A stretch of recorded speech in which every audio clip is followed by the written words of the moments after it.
Eurosport Live.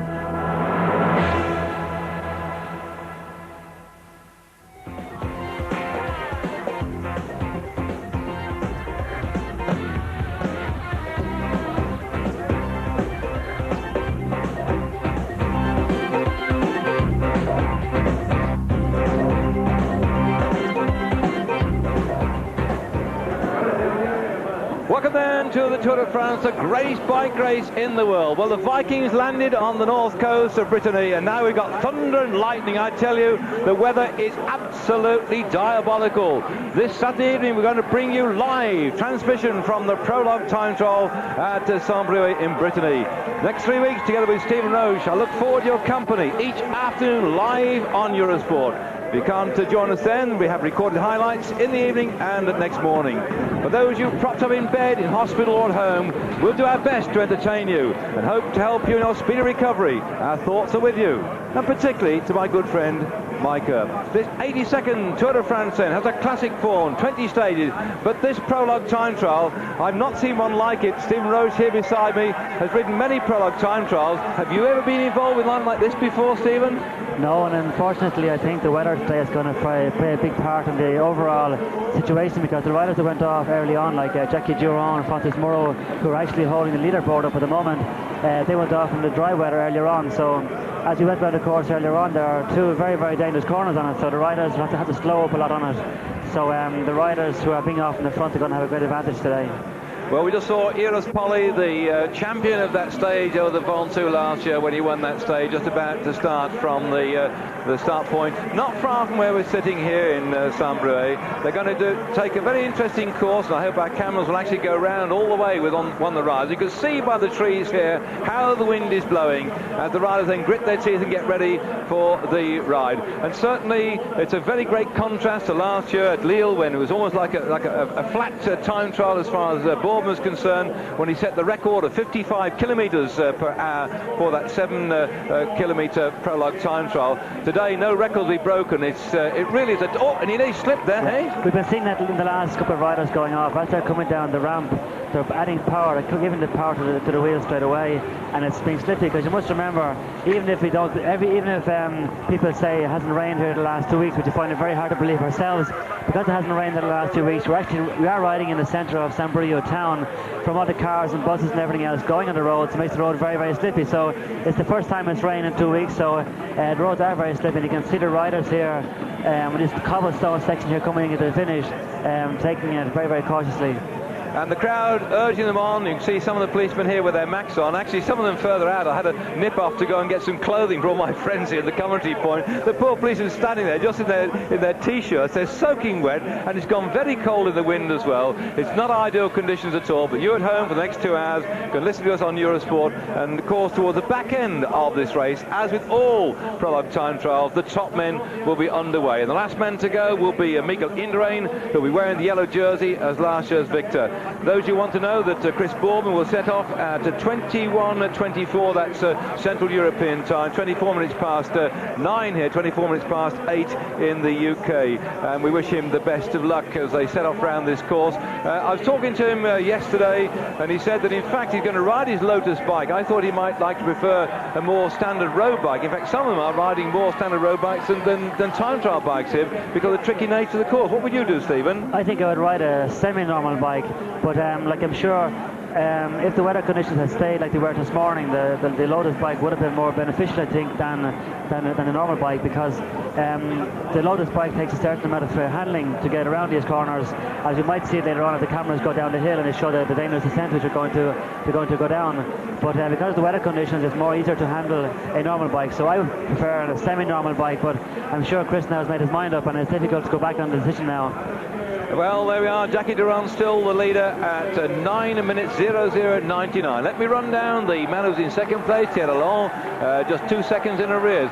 Francis Moreau, there's a sign of the times, the ex-Pursuit champion of the world, in third spot at 3 seconds. Brochard at 4 seconds. Gonzalez at 4. Ralph Van Dijk, first man on the road, is 5 seconds back on Jackie Durand, the ex-double champion of France. The man who's now taken over the championship of France is the GAN rider, Eddie Senior. He looked very elated about that, and he's also a very strong, tough rider. But I think this today is going to be a route for the courageous as much as anything else. It is. I spoke to Jackie Durand and also Eddie Senior this morning, and they were both talking about putting on 55 chain rings on. But once again, the weather here is going to play a big part, because those boys have chosen the gear this morning. They've confirmed it in the afternoon, the warm-up. They've come down here about an hour ago with these great bikes already, the disc wheels and the right tires and the right bikes and the right gears and everything else. Now they come here, slashing rain. What do you do? They cannot go like a policeman, go away and change everything all of a sudden, because it puts doubt in their mind. So the psychological effect that it's not good to go and change tactics like when you're already onto the race. So I think that the riders today who have 55 rings on will have no great advantage, because the descent will be very, very wet, so they'll not be able to get the full advantage of the 55 chain ring. And we've seen earlier on there are 2 descents, one at least, which is going to be very, very fast. It goes down into a U like a hairpin, where I think that arriving into a big, big speed is only asking for trouble.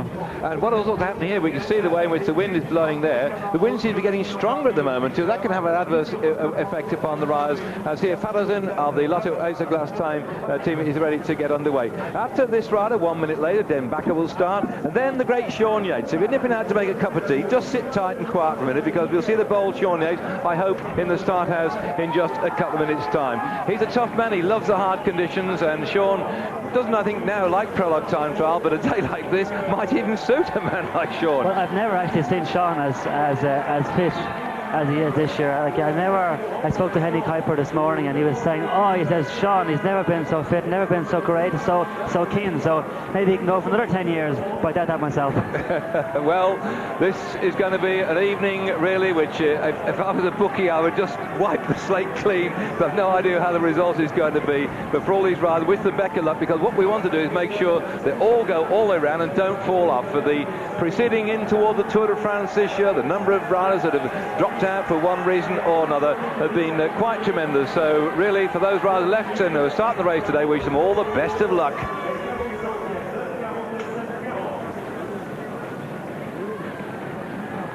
Martin Den Bakker next to go. After him, 1 minute later, will be Sean Yates, and we'll see what the bold Sean can do. Saying that how many riders have dropped out. Ugrimov, a last-minute man who dropped out after his great ride in the Tour of Italy, and then got that terrible crash in the Prologue time trial when he's hit by a mountain bike rider, cracked his 2 ribs, and he's out of it. Our sympathies also go out to Robert Miller, who is the British champion and now a member of the Groupement team, which has suddenly unscrambled its situation. And during the next few days, I'm sure that Steve and I will be talking about those problems. But to Robert Miller, if you're sitting at home, not riding, I'm sure today that we'd like to extend to you what Chris Boardman said to me. He said that Robert must be gutted. He's helped Chris Boardman so much as Robert when it comes to climbing part. But 1 or 2 riders are dropping out. One late man who's not starting this evening is Orancon, who's got a boil in the most difficult part that any bike rider could have one. I saw his bike actually at the hotel this morning, and they cut a great big hole where his backside was going to be, because his boil was going to stick through it, but they decided to pull him out. So for Orancon, a winner of a stage in the Tour of Italy this year, another man who's not made it. But there we are, we got 189 riders, and it's anybody's guess who's going to win the time trial and beat this race overall. But the last man to go, Indurain, is on everybody's lips, and surely I saw him today, Stephen, testing that rather unusual bicycle he's got. But would he change now at this stage to a different bike?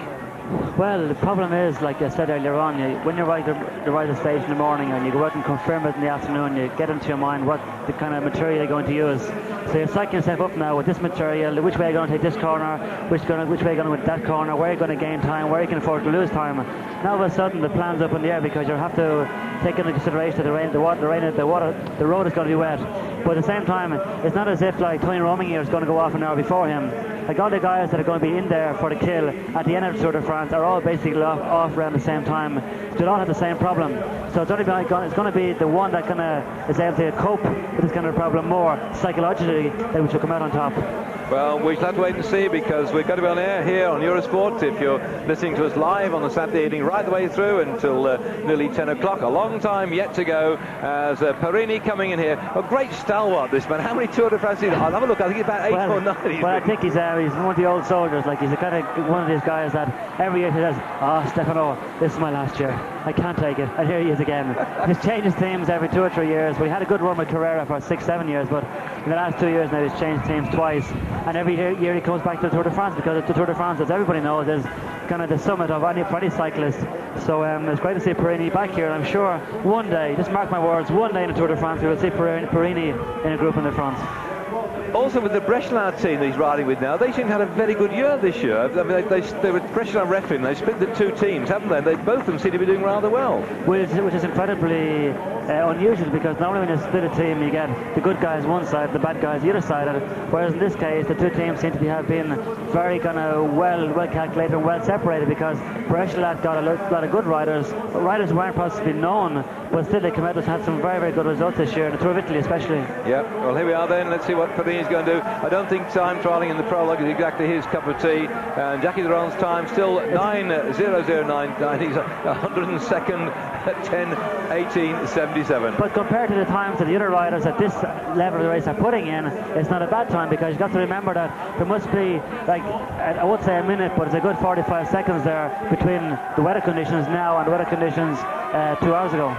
So we might even find Jackie Durand up there in the top 10 at the end of the time trial with many. But also surprised me, see we here with the narrow triathlon type handlebars. When I went round the course, Steve, it didn't seem to me there were many places where you could actually get tucked in now, and with the weather conditions they're going to spend most of the time down here on the bars, surely. I don't think that those triathlon bars are any help today. They're only a hindrance, because they're, I would say they're in the way, but they're making bikes lighter and lighter to make them light, and they're putting on the triathlon bars today. If that was my case today, now I'd have the bars off it, because it's not, as you're saying yourself, that there's nowhere on the circuit you can take the risk of using them, because the descent is very, very fast.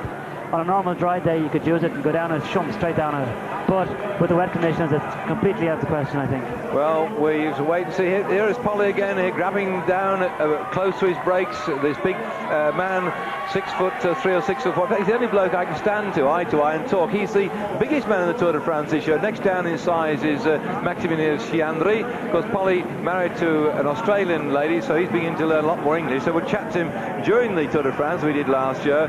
One of these great stalwarts of the game. He's pushing along here.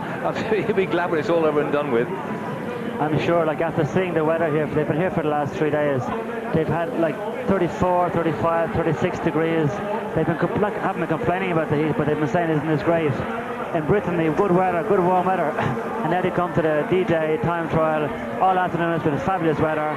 The first 50 riders go off in sunshine, and now these guys are going off now in the rain. So they're saying, like, someone's not happy up there. Well, yesterday when I went round the course, as we were watching Franz Maassen coming in here, they were actually just after the start area.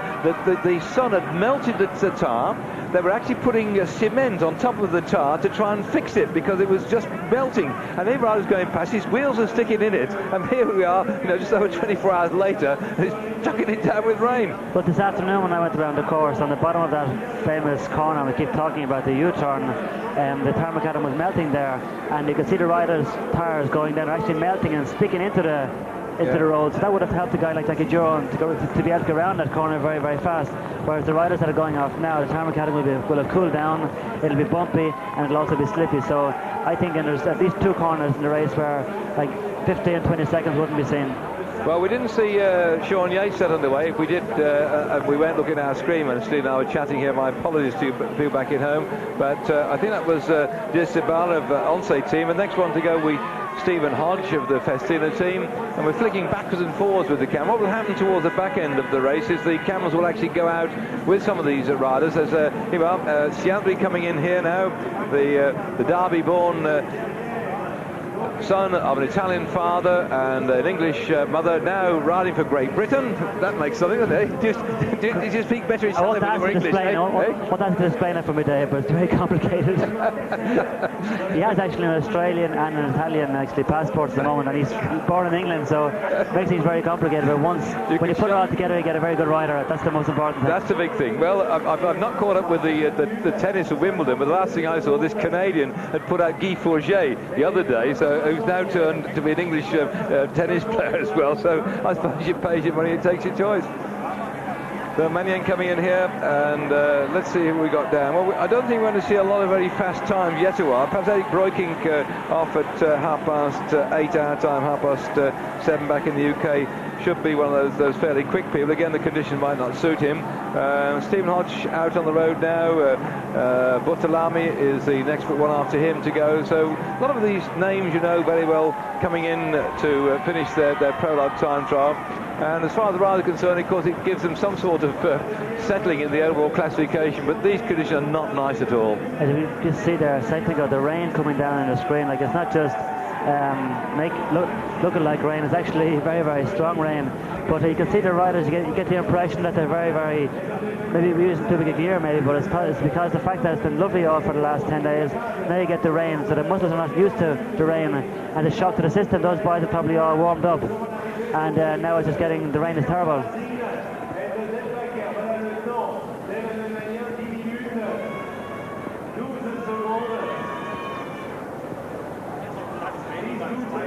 Back then to the start house, the next rider to go. This is Jean-Luc Buttalami, who's on his way and wearing his sunshades to keep the sun out of his eyes, but also to keep up the grit and the rain from his eyes too. Riding for the GB Mapei team. Of course, their top man, Rominger, is to go off just last but four. Rominger, then Pantani, Berzin and Indran is the final order at the back end of the Prologue time trial today. And the Basque crowds we had round the course are thinning out now. I think they're all dashing off to the nearest bar to see it on television. And in fact, just across the way from where we are here now, the one bar there had to go in yesterday, and they had Eurosport going flat out, and they said yes, we like to watch it all the time. And somehow, looking at the amount of crowd that here, they've got to watch it on Eurosport rather than stand on the side of the road, and I don't blame them at all. Not very good conditions at all. If I had a choice, I'd be going down myself with them to watch Eurosport on the television at the bar. Well, I don't about these conditions, Steve, but when I went out earlier on and we had this clap of thunder and all this awful rain, well, I'm going to get you another jacket and Peter one as well. I was fetching in Carolina Domestique,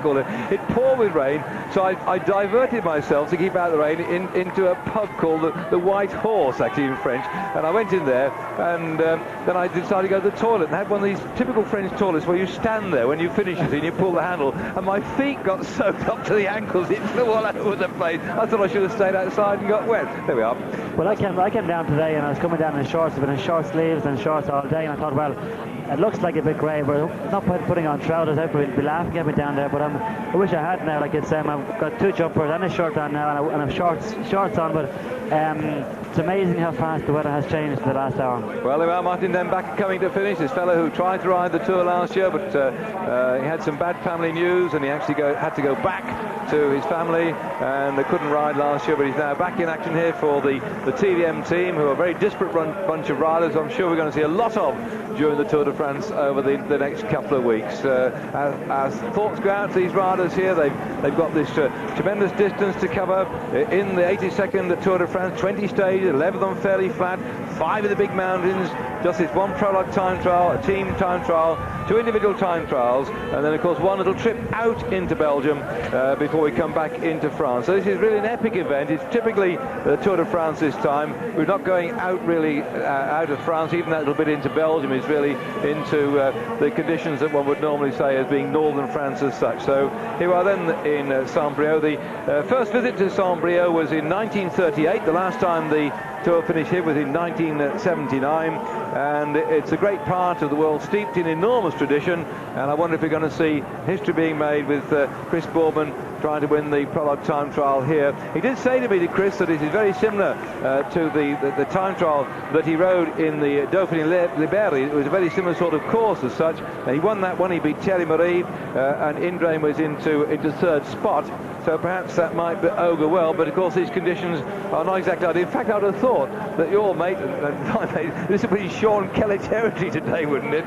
Well, I'm not saying you wouldn't have gone well, but he loves the rain. Well, the rain would have helped him anyway. But it's people were saying the last few days that the Prologue is great for boardmen. Other guys are saying, well, okay, it's a good for boredom as well, but the hills on it won't suit boardmen. But I've been around it there today myself, and I realised that the hills are not really steep. They're very very strong old man's hills. And I see Boardman has made a lot of progress on this kind of a hill, so I think it will be I think there's he's definitely there with a great chance of winning the prologue. Well, we shall see. Keep our fingers crossed, and I hope all the good people back in Great Britain, if you're watching our live program, will stick with it to see what happens as Lombardi coming in here. Well, this man is another of those great sprinters. If you have a look at his thighs, by the way, he won the final stage in the Tour of Italy in Milan this year. Look at those thighs sounding like. We'll see him in the sprint stage in the first of those flat days, the first 10 or 11 flat days, but he's a bit wobbly. Good track man, not ideal conditions for this fella. Well, I'm sure, Dave, if you were out there as well, coming onto those cobblestones at 43, 45 kilometres an hour, you wouldn't be too straight yourself, I wouldn't think. And he's punching on the pedals, but he's come across the line, Lombardi. Still the overall, knocking hell out of his hat. Sean Yates' time is up there now, Dave, at 9:49, which is a great time for Sean, because comparing to all the riders that have gone off in the last hour with the rain, that's one of the fastest times. So it's very unfortunate that Sean had the rain for his time trial, because I'm sure if he hadn't had the rain, he would possibly be even leading on the leaderboard at this time. And Max Chiandri is in 9:52, 9 minutes and 52 seconds for Max Chiandri, following on behind Sean Yates, 9:49. Still then the overall order. Jackie Durand is leading with 9 minutes dead. Laurent in second spot, just 2 seconds behind. Francis Mullo, ex-pursuit champion of the world, who went off in somewhat dry conditions, 3 seconds in arrears. Brochard 4 seconds behind. And here we go then. This is Diderot coming in. Very good ride. Yep. Very good ride for Diderot, but he is a very good rider. Look, he has the Lotus bike, so maybe the Lotus bike is an advantage, contrary to what I was saying earlier on. But either way, like, Diderot is a rider to note for the future, because he's got very, very lot of talent, he has. Yeah, and I thought the Guernsey this year, particularly looking towards the team time trial they've been training for, they look a much more compact bunch than they did last year when they were a bit disparate. They do, but also in the last week they've been down to the Bugatti circuit down in France. They've been doing training for the team time trial, so they're putting an awful lot of emphasis now on Boardman, hoping that Boardman will do well in the time trial today, and then maybe if he hasn't got the jersey by the team time trial on Wednesday or Thursday, at least they would a good time in the team time trial, Boardman might be able to get it, and then who knows, keep for a few days. So it's always great for any rider. Eric van der Aarden, winner of the Tour of Ireland some time back, and he did a fantastic 25-mile time trial that day, didn't he? He did. Eric was one of the very, very good riders for a year or two, whether he's sprinting or he's a reasonably good all-rounder. But the last couple of years he's kind of won't say going over the hill a little bit, but he's gone a little bit stale. Well, he's trying to come back this year. I know this Breslau team has given him a new lease of life, but he just seemed to me, I've seen him 1 or 2 times, he's just got a bit of an edge now. We'll have to wait and see, though. This isn't his sort of territory at all. He's another man I think will be there in the sprints, and we shall see him on the flatter stages, but this is not his cup of tea at all. As you can see left from the barriers on the left and right hand side of the road, earlier on at 3:30 this afternoon, when some of the riders are warming up, those barriers were full. There wasn't even a foot of spare space behind those barriers. Now you're coming on for the actual race and there's nobody there. So I just see, very, very tight. The barriers make the corners very, very tight as well for the riders. Before, when there's no barriers there, you could lie over the bike much more, and you can actually see the corners because they're natural corners. But with these barriers now, I find personally they're not doing a good job at all, because they create a kind of an artificial corner, and you cannot see where you're going. You cannot lie over as far as you like as either. So it makes it very, very dangerous. I see Van der Aarden coming down to that tight corner, telling him, watch if he goes around now. Goes right around to you. You see it here. Very, very dangerous. Well, anybody going off very early in the race would have been able to go around it reasonably fast, because it's a U-turn right into the right-hander, down here again, and it's all downhill, so it's going very, very fast. And we're watching a man with great experience, aren't we, here? I mean, he's taking it so gently. Yeah, he's going that slow, but he can't go any faster. Yeah. It means it's very dangerous, because Van der Aarden was one of the best bike handlers of his time. And you can see also with the lights here on the far side, by the way, that's where they go from right to left, back up the other climb. And they're coming now, he'll be starting on the fast descent after that particular right-hand bend. As he goes now, turns right. This is where he gets the very fast part of the course. Oh! And down he goes underneath that bridge. There's so many bridges here at Saint-Brieul. In fact, one of them they've knocked. I had a good look at it. They've knocked it down for some reason. Perhaps they got one spare one. This is the fast descent. We're watching Van der Aarden go down here, and just sit quiet. And as I said before, if your grandma's got bad heart, turn her the other way, because down the bottom, the sharp left-hand bend, and they'll be all over the place. Fortunately, this is a bit of a rough bit of road here, and there aren't many spots where the cars will have left diesel. A lot of cars in France run on diesel. They They drop the diesel when they come to traffic lights and so on. This is a nice street down to the gorge. They get down the bottom by the quay and they come back up again. You can see Van der Aert on the corner series, not actually going flat out because he can't go flat out. So if they had been dry once again, see here he has a freewheel around it because the road is wet. Whereas if the road had been dry, he'd have gone woof around those corners. And I'm sure the likes of Jackie Duron and Fontes Moro, who were off in the first part of the race, I'm sure they went around now without even thinking about touching the brakes. Well, this is a difficult bit. To go around left here, it's very, very sharp and very, very steep down onto the seafront. And there he goes right along. Now, yesterday, just as he turned left, they had a big ceremony pointing out the top teams. In fact, the teams got onto one or two boats where the French television company were out there filming the riders, and lovely condition it was last evening, and right down here at the quayside before the riders then went back to the hotels before the time trial today. This is the lowest part of the course, obviously, and he's got to climb right the way back up. You see the hill in the distance, something like 700 metres of climbing, and just alongside the railway siding, and then before long he'll start that big long climb up towards the top. So he's really thumping along here on the flatter part of the course, but no advantage on the descent at all. Well, the circuit itself has about a kilometre or so flat with two corners starting it off. It goes downhill then for a kilometre and a half. Another 1 kilometre along the flat, as you see here, Van der Aert here on the flat along the side of the sea. Down to a very, very sharp left-hand hairpin here where you see Van der Aert, and I'm sure he'll be taking it almost stopped because you go from this level here up left and start climbing. So you've almost 3.5 kilometres downhill. That's a halfway sign, halfway mark, which is Van der Aert has just gone over now. So it's 3.5 kilometres left now. But he's coming down to this sharp left-hand way turn, sharp left, and climbs up about 2.5 kilometres. A small flat bit about 200 metres, then up again to the finish.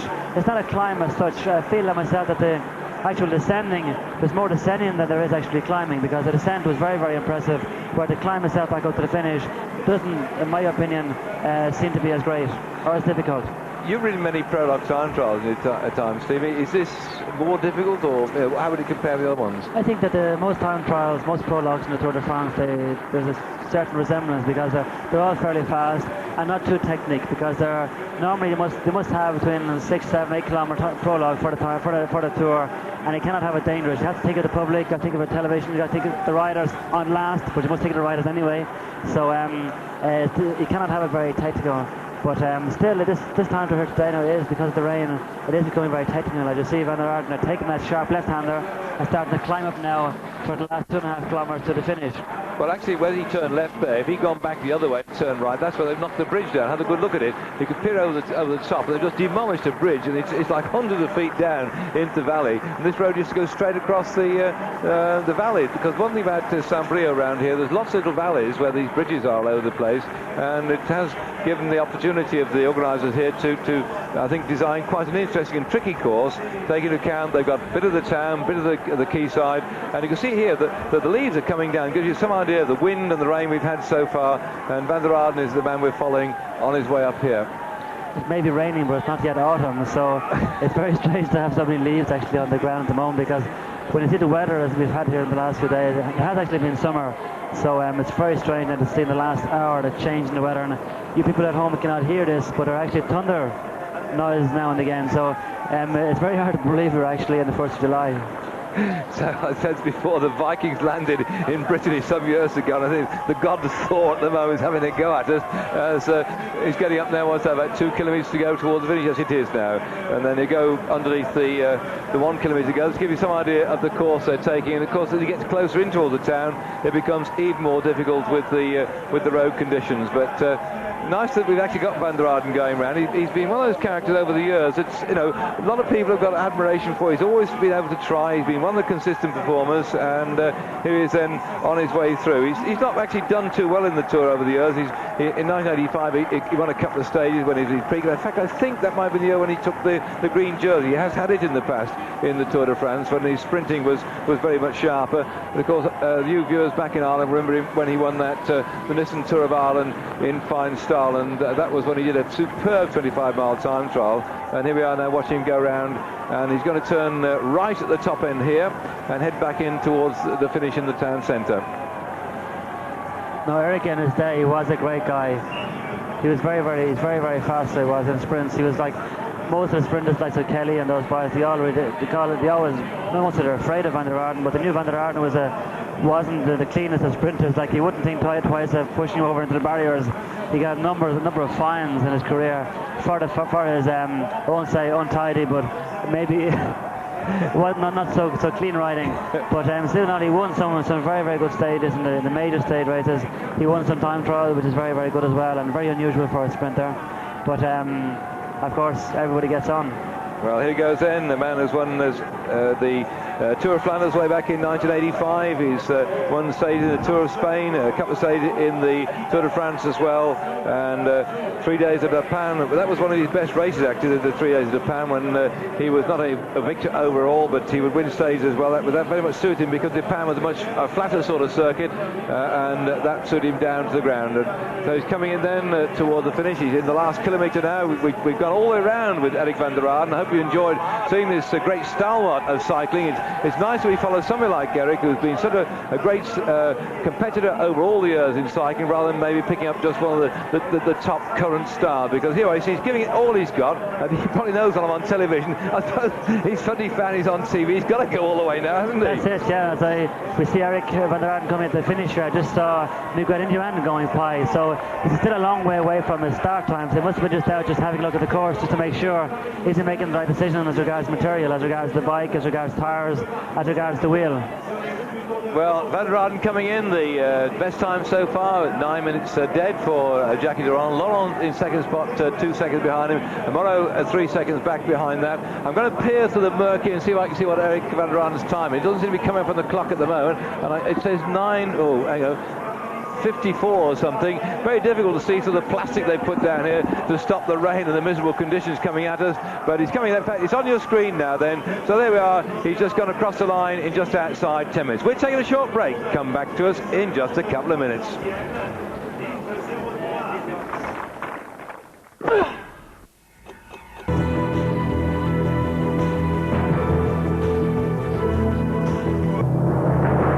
Eurosport Live.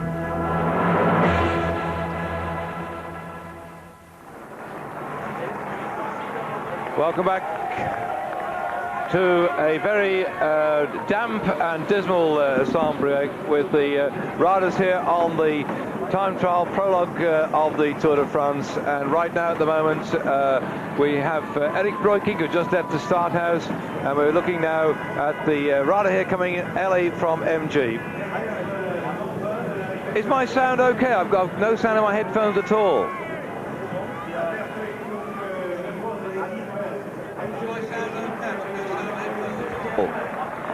As the weather now is getting a little better now, the times are getting faster and faster, we can see here. I won't say getting better, but there is no rain anyway.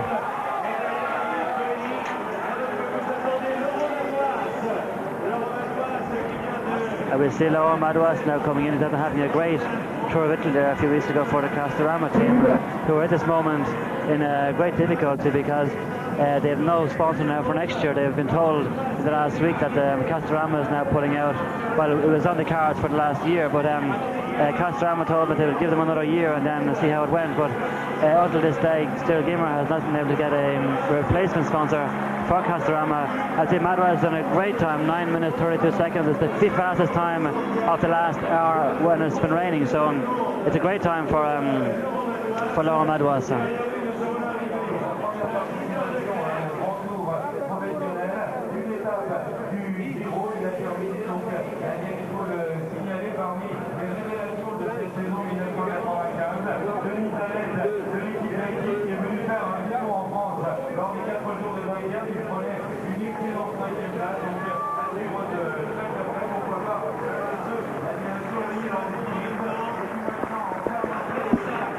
As you can see there, the wind is still up. The wind is blowing an awful lot there, as we saw by the flags there a few minutes ago.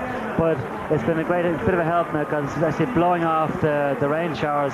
As you can see here, it's raining a lot less now, and it's more clearer now as well. Well, perhaps then for Chris Bowman and the rest of the riders at the back end of the race, it might just clear up and we could have an absolute cliffhanger at the end. We were all a bit fearful here that the weather conditions would play a bad trick on the top men. What they do in the Prologue time trial, if you've not watched it before on television, is they seed the men so the top men of the teams in the Tour will actually start at the back end of the race. They'll be starting at 2-minute intervals. The riders we're watching now are riding at 1-minute intervals, and when the top men come at 2-minute intervals. And what a collection of stars we've got when they start to go down into the back end of this race. De Klerk for the Lotto team coming in here. You can see how gingerly he's taking this course. It's been the same all the way through. I think many of these riders, when they get back to hotels tonight, they were so psyched up today. We could see them in the hotel. They went round. You did, Stephen, as well. We could see how much they were looking forward to today's race, and they're all the friends were there, the press were there, and tonight was going to be something, and then suddenly this happens. It must be terribly demoralising and psychologically a bit of a blow after you've got yourself all wound up. It's now the Tour de France, and this happens. That's it. Like, even when you get to the Tour de Mediterranean back in February, you're making the Tour de Mediterranean, you're saying, well, my preparation is going right now for the Tour de France. Then you get to the Classics, you come to the Classics and say, well, the Classics are over now, we're almost to the Tour de France.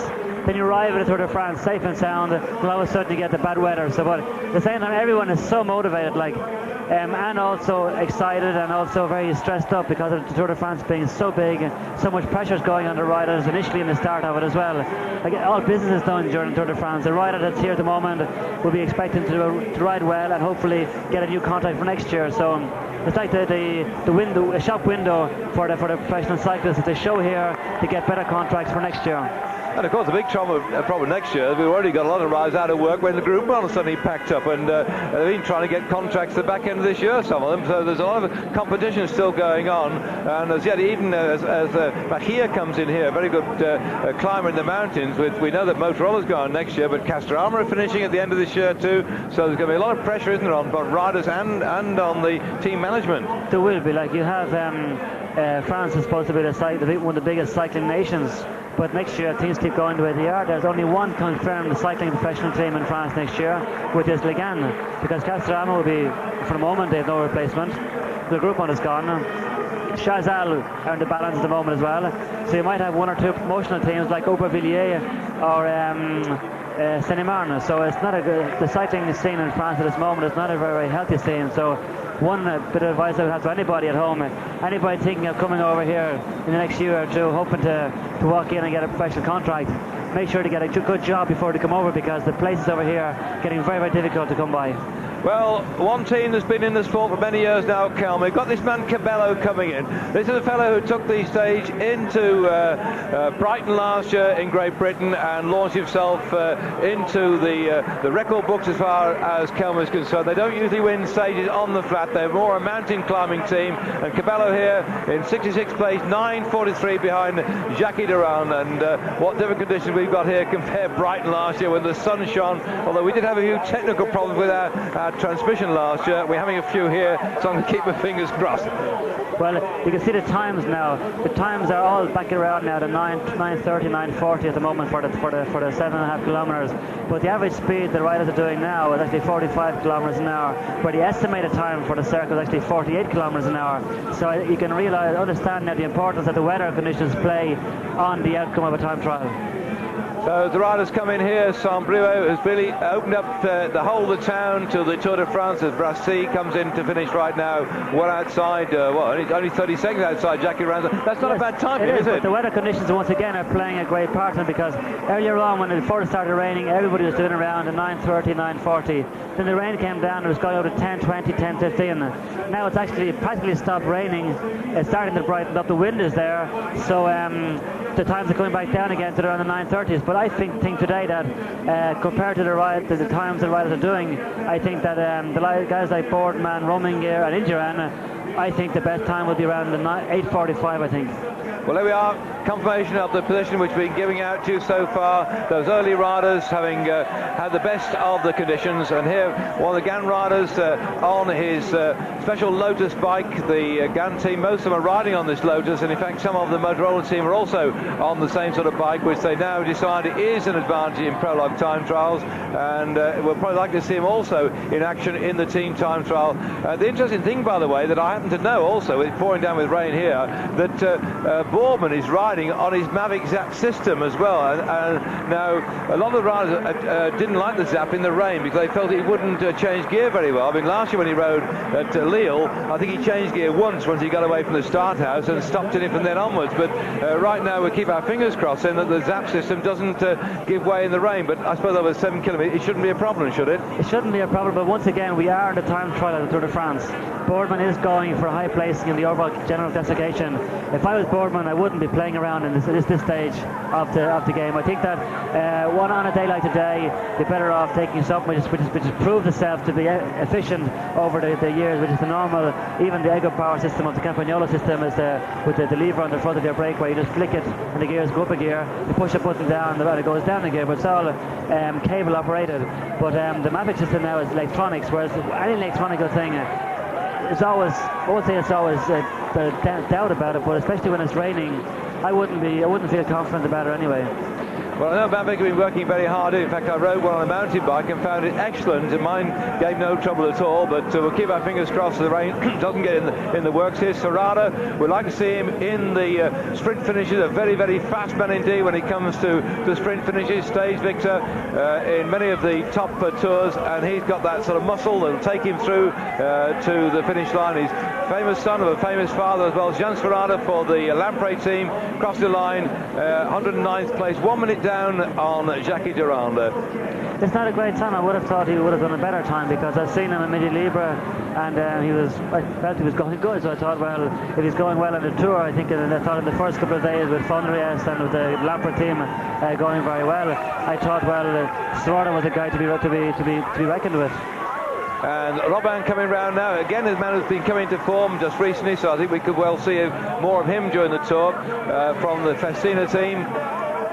Festina providing the timing for this time trial today. Festina being a watch manufacturer in Spain, although of course the team is based in Andorra for all sorts of reasons, and here riding on their Peugeot bicycles coming in, and Robin on that long climb up, not far to go in towards the finish. Talk about the different bikes in Campagnolo. I actually had a good chance a couple of days ago, Stephen, to see the bike that Tom Simpson rode in 1959 when he joined the Rafa Germaniani team. There's a man here in Saint-Brieul has kept his original bike with the Brooks saddle on it as well, because Tom actually came here and was riding in a local club before he went on to be a professional, and it was great to look at his old bike with the Brooks B17, the Mapac centerpool brakes, strong light change, there's Campac gears as such, to just see his bike here in Saint-Brieul being preserved by somebody who loves cycling. And also behind the picture, as Robin is coming in here, you can see the locals are really behind this lad. He's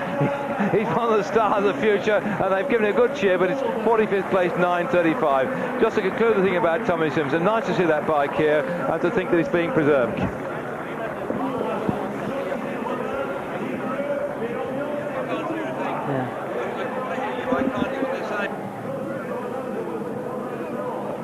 Yeah. From there, you see. Looks like you got the headset back.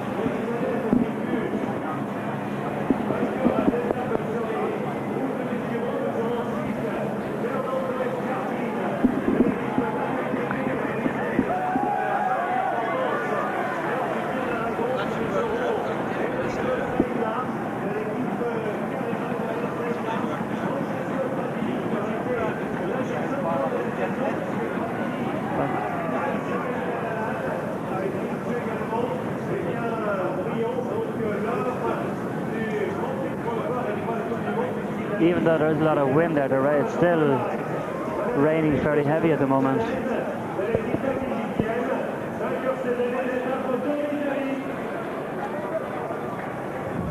John said Robin did a very good time. We see Yanni Bugno here at the moment. Yeah, it is. Yeah. Gianni has been very, very discreet so far this year, and everybody was saying, well, Gianni's maybe gone over the hill maybe, but Gianni kept saying, well, wait and see. I'm going to come back and I'm going to do a very good Tour de France. I had some problems. Now I'm getting my act together. So I'm going to come back and really do a good Tour de France. So you can see now he's actually wearing the colours he had at the MG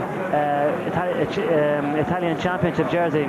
So he actually is coming on form at the moment. He's got a very, very good number, 151. As you remember, 51 in any Tour de France has always been good luck for a number of riders, number of winners at Tour de France. So maybe 151 for Gianni Bugno would be a good help. Although I think the rain today would not be a help for Gianni, because Gianni hates the rain and is not very, very good on a bike when it is raining or when it's anyway slippy at all, because he's very, very bad at bike control and bike handling. So Gianni could lose a lot of time tonight. He's quite a psychological rider too, isn't he? I suppose you say these conditions might not suit him down to the ground, but something to get the Italian Championship jersey back on his shoulders must have picked him up. He started the season well. I watched him ride in the Tour of Switzerland. He was nowhere, he did nothing. Suddenly wins the Italian Championship, so let's hope that gives him some sort of incentive. Well, he has said that he wants to do really well in the Tour de France. He said that he doesn't care about the rest. I'm programming myself, as a lot of riders say today. I'm programming myself, and I want to do a really good Tour de France. I have an awful lot of people there putting me down. I wanted to show them that I can still put up with the goods. But looking at Bugno here, he's never looked a very impressive rider. If you look at him here, he just looks, his legs just going around, but doesn't seem to be kind of giving it any kind of punch at all. Because Bugno is very, very strong. He always rides big gears, although he is capable of riding small gears. But he's one of the riders, the most least impressive I've ever known. And you can see how he's not liking this at all. He's not good. Not enjoying it at all. Not enjoying it at all. Twice world champion. He's finished second in the Tour de France in 1991. He finished third in 1992 in the Tour de France. And I think at the moment he's not going to be happy with this start to his tour. But nevertheless, like the rest of it, he's going to ride his way around this whole circuit. He pays your money, he takes your choice, and there you go. If you look at Gianni here at the moment, you can see he has his tri-bars on. He's going downhill. In normal circumstances, those tri-bars would have been okay, but he can't even use them now because they're just, he must have his hands on the brakes and the outside of the handlebars all the time. And you see him taking a very, very difficult corner I've been talking about since we started commentating here an hour ago. It's very dangerous. Yeah, that's a complete circle they do there. I remember going around that one. I thought even in the dry it was going to be a very difficult direction to take. And so Bugno is safely round that one. But unfortunately, I mean, if this was a motor race, they could put on special wet weather tyres, couldn't they? And still go almost as fast as they could in the dry. But with cyclists, all you can do, I suppose, Stephen, is just to let your tyre pressure down a bit. Well, you can do that, but Michelin now have brought out a tyre now, whereas the side of the tyres had a softer compound in the middle of the tyre, which helps riders when they're cornering. But you helps you when they're cornering, but at the same time you lose a little bit of the tyre is not as hard and it's not as smooth on the road, so you would never use it on a Prologue. So if this morning they thought it was going to be raining, they might have thought of putting it on, but at the same time you gain on road holding, but you lose a slight bit on speed. So the riders then not knowing exactly what to do, except they've got to ride this one, grit the teeth. And in fact, this sort of special bars he's using now is an adaptation of the sort used by Rominger when he broke his hour record. They're made by ITM with two parallel tubes going forward from the headset, and then they actually have a cross member which they can move backwards and forward to position it. It's quite a unique and different idea. And in fact, when I was watching this morning, the Avocet people were looking at the bikes from the Bianchi team, and because the Burrs in particular, when we see him later on, has got an unusual set of handlebars, they're having difficulty securing the cycle computer on, and they're actually super gluing it onto the only flat part, which is where the bolt goes down through the headset. So all these ideas of changing the equipment at the front is fine to say, well, you know, these things are designed to be like Avocet's computers, to be bolt onto a normal handlebar, and they're finding difficulty in placing these things now because the technology for the bikes is so rapidly developing that when they come then to do things like putting computers on, they have difficulty positioning them. But I suppose today it's not so much of watching a computer, it's watching to make sure you don't damn well fall off. We can see that too, because he's not at all. I'd be very surprised if Bugno gets under the 10 minutes for his time trial, because he's not at all at ease on his bike. He's taking it very, very easy on the corners, even on the loose corners and the wide corners. You can see him taking it very, very easy. If you watch him here, like normally those corners you go around them anyway very, very fast, where you can see him, he's easing off all the time. He's giving no impression of actually pushing the pedals at all, because he's too nervous, too afraid. The difficulty is too in these conditions. I mean, the development so far in cycling is such that riders will go with their pulse meter and they'll ride the limit, won't they? I mean, right now, I suppose you just sort of disregard that and just try and stay alive. But riding a prologue, normally the riders will have a sport tester on, or a pulse meter, as you call it, Dave. But it's really only for the science. They get home after the stage and get their sports tester to the doctor. The doctor put it into a computer. He will give you out a program, a printout of your heart rate during the prologue, so you can see if you are actually giving it all or not. So it gives you it'll give you an indication of your form. Maybe sometimes you mightn't feel good, but it might be because you're tired or whatever. So the sports tester or the pulse meter gives the doctor a better indication of the condition the rider or the athlete is in at that particular day. So on his special copy bike here, of course the copy name lives on as a manufacturer of bicycles, and of course the bold Pauso has now long since departed this world, and it's one of those bikes with the unusual seat tube curve to try and get the back wheel tucked in, but all these modern aerodynamic facilities are no good at all if you get weather conditions like we've got here. Bunyo then taking that left-hander, a little bit more of a gentle climb. You can see the spray still flying up from those wheels. In fact, from a helicopter shot we had a bit back of the cars following, it was just the spray was flying all the way off their wheels as well. So these are not good conditions at all. Here we are, all the aerodynamic efficiencies, which the riders have got, these special wheels that will cleave through the air, the special aerodynamic helmets, and really at the moment I think all they need is a damn good umbrella.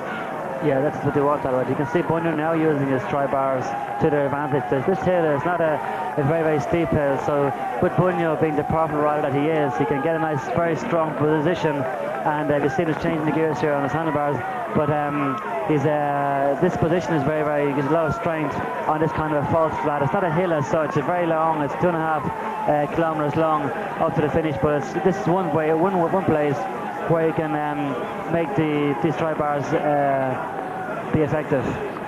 And that looks like Eddie Senior up in the start house now, wearing his national championship jersey, champion of France, underway now. So a man who's quite a good, strong time trialist too in the prologue. So I seem to think, well, a couple of years ago in the 4 days of Dunkirk, which typical French logic goes over 6 days, he did a great ride there in the prologue time trial. He's underway now and wearing that jersey, which when I spoke to Chris Bourman yesterday said it's certainly given quite a lift to the team to know they've got a champion, a French champion amongst them. Of course, as far as Chris Bourman's concerned, they've got a world champion on the track, a world champion in the time trial on the road as well. So Gann probably just got their tails up now, and we're going to keep our fingers crossed for them. And also, I haven't mentioned it so far, by the way, we've got about another hour to go. We're watching Bunyo go around here, that I don't think I've done it so far. We talked about so many things earlier on. That Chris Bourman had his car broken into, at least his wife had got the car outside the house at home, and it got broken into the night before last. And Sally, if you're listening, by the way, we hope by now that you've got the car repaired. That was Chris's word, hoping you're going to have the car repaired okay and no problems. If anybody out there is trying to use Chris Bourman's credit card that was stolen from the car outside his house in England, they'll have a job, because everybody knows Chris Bourman's riding the Tour de France. So if somebody turns up at a shop somewhere with a dodgy credit card trying to think he's Chris Bourman, he'll soon have his collar filled. I suppose that although the glass got broken on the car, that as he rides for Gann Insurance Company, I've got my fingers crossed, I hope he got the insurance as well when that's all over and done with. So message then from Chris to Sally, his wife, hope the car is okay. 1 kilometre to go for Bunyo. We saw Eddie Senior taking off there a few minutes ago, and you were saying a lot about him there, but one of Eddie Senior's dreams is to win the prologue of the Tour de France someday. Last year he won one or two prologues, very, very, very, very good prologues, and I see Laurent Jalabert here on the left-hand side of our screen getting ready to take off. But everybody, Eddie Senior was saying, well, I won the prologue in Tour de l'Oise, now I'm going to prepare for the prologue in Tour de France. But he forgot that the Tour de France wasn't the Tour de l'Oise, and he was very disappointed to have not even finished in the first 10 in the prologue of Tour de France last year. But since then he's realised that the Tour de France is like no other race, that you have to kind of be prepared physically and psychologically for it. And this year, with him winning the French Championships last week, I think he is on form, and this kind of weather conditions will suit him. And with the French jersey on his back, he really wants to do well today, I'm sure. Well, we just saw Jalabert back there. I'm sure the cameras will pick him up.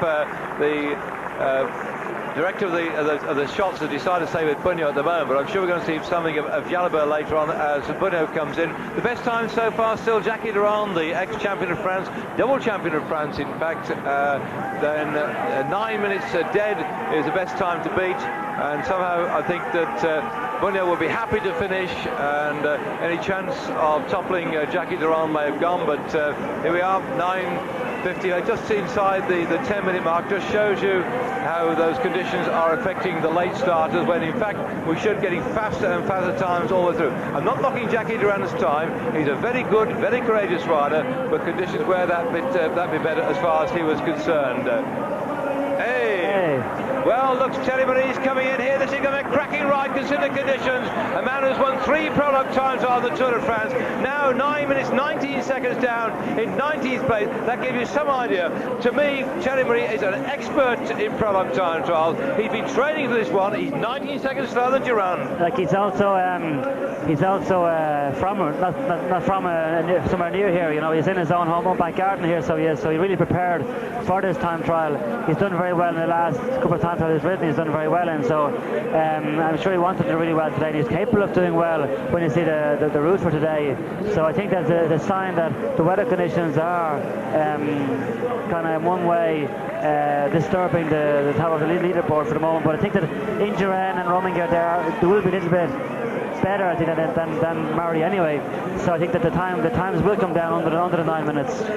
So bad luck then for Thierry Marie, who psyched himself up then for the success today, that he could only finish there, 19 seconds in rear from Jackie Durand. 3 times a Prologue winner in the Tour de France. Not going to be his day today, but he's been running very, very strongly indeed in Prologues so far this season, and it just wasn't his conditions at all. So disappointment then for the man who comes actually from Le Havre. The Tour de France is going to Le Havre this year, so we'll be on his doorstep again. I well remember when he won the stage into Le Havre a few years ago with one of the longest lone breaks, something like about 240 kilometres for Thierry Marie. So perhaps his day might come further on in the race. Disappointment for him today, and many of the riders who we've seen coming in here. So Manon de Klerk coming in now to finish, and the next one should be Jeske Skibby should be the next one to finish. We see Johan Museau getting ready to go after. He'll be fighting with Laurent Jalabert for the green points jersey. We see him taking off the ramp there, his back wheel spinning again on that ramp.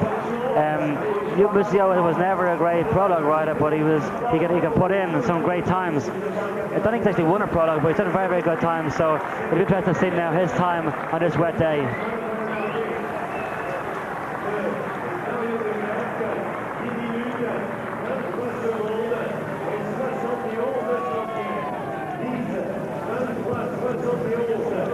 Perron coming in now for the Motorola team. This man who's really, I suppose, also naturalised American. The Italian rider has been opted into the Motorola team. Very good time trialist indeed, but further down the list, the big star man as far as they're concerned is Lance Armstrong, winner of the DuPont Tour, who will be off at 18 minutes past 9 Central European time. The Brole, Claudio Chiappucci, there's your mate. How's he feeling, by the way? Well, Claudio's always, it's difficult to know really with Claudio. Claudio feels that he's still going very, very strong, but the other guys are going faster. But I think Claudio has to realise that he's been on the road now a long time. Every race, whether it be a stage race, a classic, whether it be a cyclocross, he's ridden everything over the last 8 to 10 years. So it's quite normal that he's a little bit under at the moment. But he still has the ambition, still feels he could get up there. And he told me he's looking forward to looking out for the breaks up around Liège, because we all know from previous experience that Liège is a very, very difficult area, and when breaks get away, it's very difficult to get them back. So he this year is lucky that Duran and Rominger feel that he is a little bit maybe going over the hill, so to be watching more Rominger, or watching more Pontani than he will himself. So he might have a free hand to get away, so he's going to try and get away, I think, up around the Liège area. I see Guido Bontempi here, another teammate of the Carrera, who is riding his 12th Tour de France, I think, probably. Yes, and because he's been press ganged in at the 11th hour, I think, when Ugrimov had that terrible crash and cracked those 2 ribs in going to the Prologue time trial on the Tour of Switzerland. So he's come in at the last minute, and yes, I think he's got to be one of the longest serving himself and Sean Yates. Himself and Guido Bontempi and Sean Yates are the 2 riders with the longest standing number of Tour de France under their belts. And this is a man we're going to see in the mountains, Bernardo from the Calme team, and all those great mountain climbers. He did extremely well in the Tour of Italy, was up there in the mountain stages, and so today again not the sort of day that he's going to enjoy at all, but we've got some classic mountain stages. We've got the Alpes and your favourite spot of the world, La Plagne, as well, Stephen. We'll talk about that later when we get there, but you've got very, I would say, fond memories of that, but that was a hell of a time in your career. And then of course we're off into the Pyrenees as well. We'll see this man here up in those big mountain stages, and he's finished in 106th position at the moment, 55 seconds in arrears from Jackie Durand. As you see the finish now, Eddie Senior coming into the finish now. It'll be very interesting to see his time. With all the motivation, I think it'll be, if he can get close to Jackie Durand, He's it'll say a lot. Too, he's got that tremendous guts and ability, and prepared to really have a go at it too. He's very, very dynamic and very energetic, though. He's very good. He's recently got on sprints. He won, and we've got to remember last year's final stage on the Champs-Elysees. So he's a reasonably good sprinter, but a very good final kilometre rider. As last year when he won the stage in the Tour, he took off with a kilometre to go.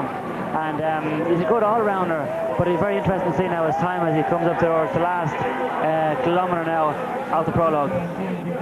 Another local man, or not, well, out from the present side of France, Gerard Roux, one of those hard-working riders who's a great supporter of Indurain. And here he goes, shunning the idea of any sort of special aerodynamic crash hat. And of course, again, he's one of these riders with glasses. It must be very difficult for people with glasses. I know people like Roux and Zuller have all these problems when they get the rain on the glasses. It's so difficult to see. But when you're on your own, it's not too bad at all. Eddie Senior then could well be the one, the crowd here cheering on all the way down the line towards the finish. Look, he's splashing through the rain now on his Lotus bike, a teammate of Chris Bourbon, under that walkway bridge, coming in toward the finish. And can he get it? Oh no, he's going a really gutsy ride. Still that 9 minutes of Jackie Durand is the best we got. Seen across the line, and the crowd roar home the French champion, but 9:36 is his time. It says a lot for Jackie Durand's time. We've been saying, well, the weather conditions and everything else, but like Eddie Senior is by no means nobody as when it comes down to prologues, so the rain probably handicaps him a bit, of course, but like 30 seconds to be down on Jackie Durand, I think maybe the weather conditions might help him maybe lose 30 seconds, but then he puts him on parallel with Jackie Durand. So Jackie Durand today is on a very, very good time.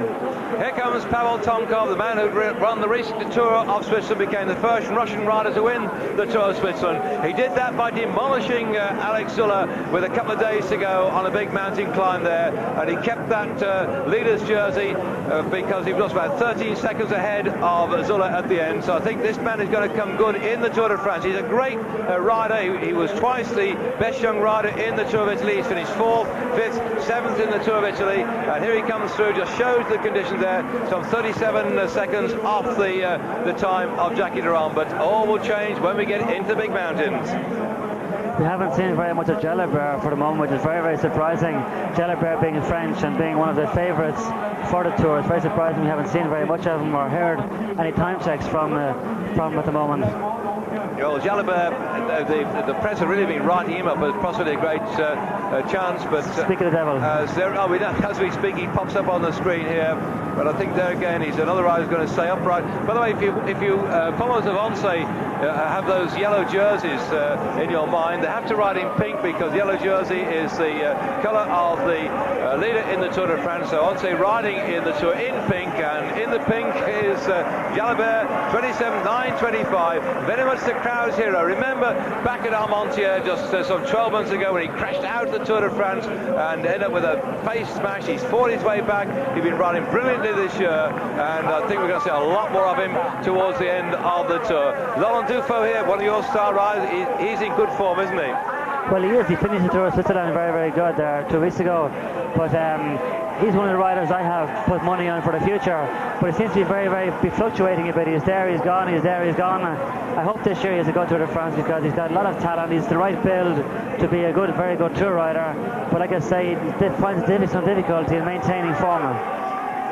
And that's the big problem in the Tour de France. If you're watching it for the first time on television, remember this race goes on for 3 weeks and about 3,500 kilometres. And so the riders have to suffer the big mountain climbs, suffer the heat, suffer the trials and tribulations, also suffer stomach troubles. They can't have a day off work. They've got to keep riding their bikes right the way through to the end in Paris. And we on Eurosport, we're bringing you that every day, live in the afternoons, a couple of hours every afternoon.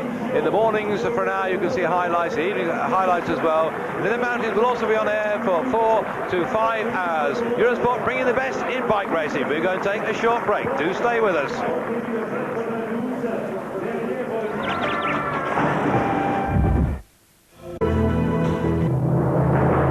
Eurosport Live.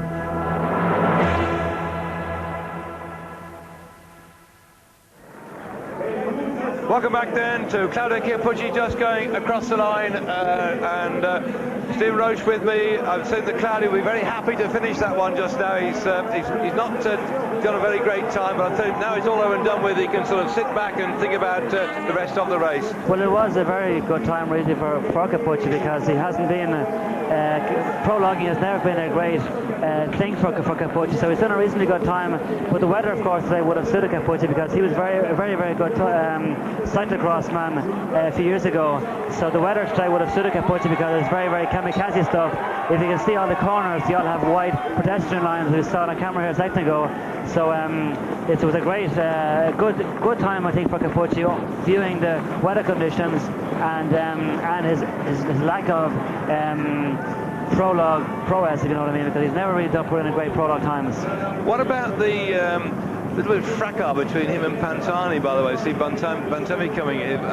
You know both of them, and we've read in the press about they're falling out, not in the same room together. What's the feedback from you? Know them. What's the feedback? Well, I've been with him a couple of times, and I feel that Chiappucci is not really accepting to the way he should do, probably. You'll see Mario Cipollini taking off here. Oh, he slipped nearly also. It's very dangerous. But we hear a lot about Pantani and Chiappucci in the press not getting on together and everything else. But I think they're okay. But Chiappucci is having difficulty accepting the fact that somebody else is coming along and getting more attention, if not as much, if not more attention than himself. So and Chiappucci was never one to give compliments to anybody, as we all know. So when he has a teammate in his team like Pantani, who is a direct rival, it's very difficult for him to accept. So I think that the ambience in the team is very good at the moment, and I think that hopefully it'll stay that way right to the end of the Tour de France. Well, we should watch that because we're bringing the whole race right the way through for the 3 weeks as Gilles Roux here pounding away on those pedals, throwing up spray in all directions on his very special Pinarello bicycle. I looked at them earlier on today. They've got some with ovalized tubing, but I'd be interested to see if Miguel Indurain rides his very special monocoque plastic bicycle later on, or carbon fibre machine, because that was the one I saw him go out earlier on today, testing it out on the road not far from his hotel, where the masses of people had turned out. And what we don't realise, you're watching these chaps here, they go through terrible drama a couple of days before the Tour, because the press come along, the spectators come along, and there's no rest at all before the Tour. I think that they ought to perhaps go and shut the door and put their feet up and rest, but it's the whole atmosphere before you get a Tour underway. It's unbelievable, and what a disappointment the weather's turned out so bad here. So as we're watching then Gilles Roux coming in here. After Gilles Roux we should have Olaf Lundvig, then Palenzana, Jean-François Bernard, Mario Cipollini. We saw him thunder off the start, ripping his back wheel round. Then we get Vladislav Yakimov, Fabio Baldato, Amandalas Cuevas, Albert Chamil. We're getting down now into the top men for the various teams, and here as Roux comes in, he's the last of the Benesto team to come in. The next Benesto rider we're going to see will be Indurain. He's last to go at 21:40. There we go, 10:03. A favourable sort of ride as far as he's concerned, but he'll be glad that one's over and done with. I was saying about earlier on there about all the pressure on the riders coming into a prologue or the start of the Tour de France. There's an awful lot of obligations for the protocol. You have the medical tests, you have the official team presentation, you've all these things which takes 2 days coming up to Tour de France. Like riders are preparing for weeks on end for the Tour, training every day, getting to bed early every night, not being very careful about what they're eating. Then they come to the Tour and have to kind of make that program suit around the program or protocol of Tour de France. So it makes things very, very tense up for the riders. They're only happy to get the first 2 days out of the way because the Prologue's here in one town. Tomorrow they stay down in the same town again. So they stay 5 days altogether in and around the same area. So it starts getting a bit boring after a while. I just see Ludwig here on the screen, a big powerhouse. Well, this man has held the green jersey in the Tour de France as the points leader. He's also been the man who's won something like 36 stages in the peace race. If I say he's a bit over the hill, he'll excuse me for saying that to him, but really he's been a man, I think, that might be helping his teammates because he's actually got a part of a composite team. There's some ZG and some Telecom riding together. Telecom is what made about the 9th team in the world rankings. They weren't even selected in the first 15 teams when the Tour de France people said they could be in because they didn't think they were performing very well, but we have seen then since then an enormous improvement in the performance of the Telecom team, and so we're glad to see Ludwig back in action here. This strong man who could be in perhaps trying to get a stage victory, but I think he's going to be setting up for his teammate to sprint out for those stage victories, as we now show that Jackie Durand is still in the lead, 9 minutes dead. Ludwig crossing 9:52.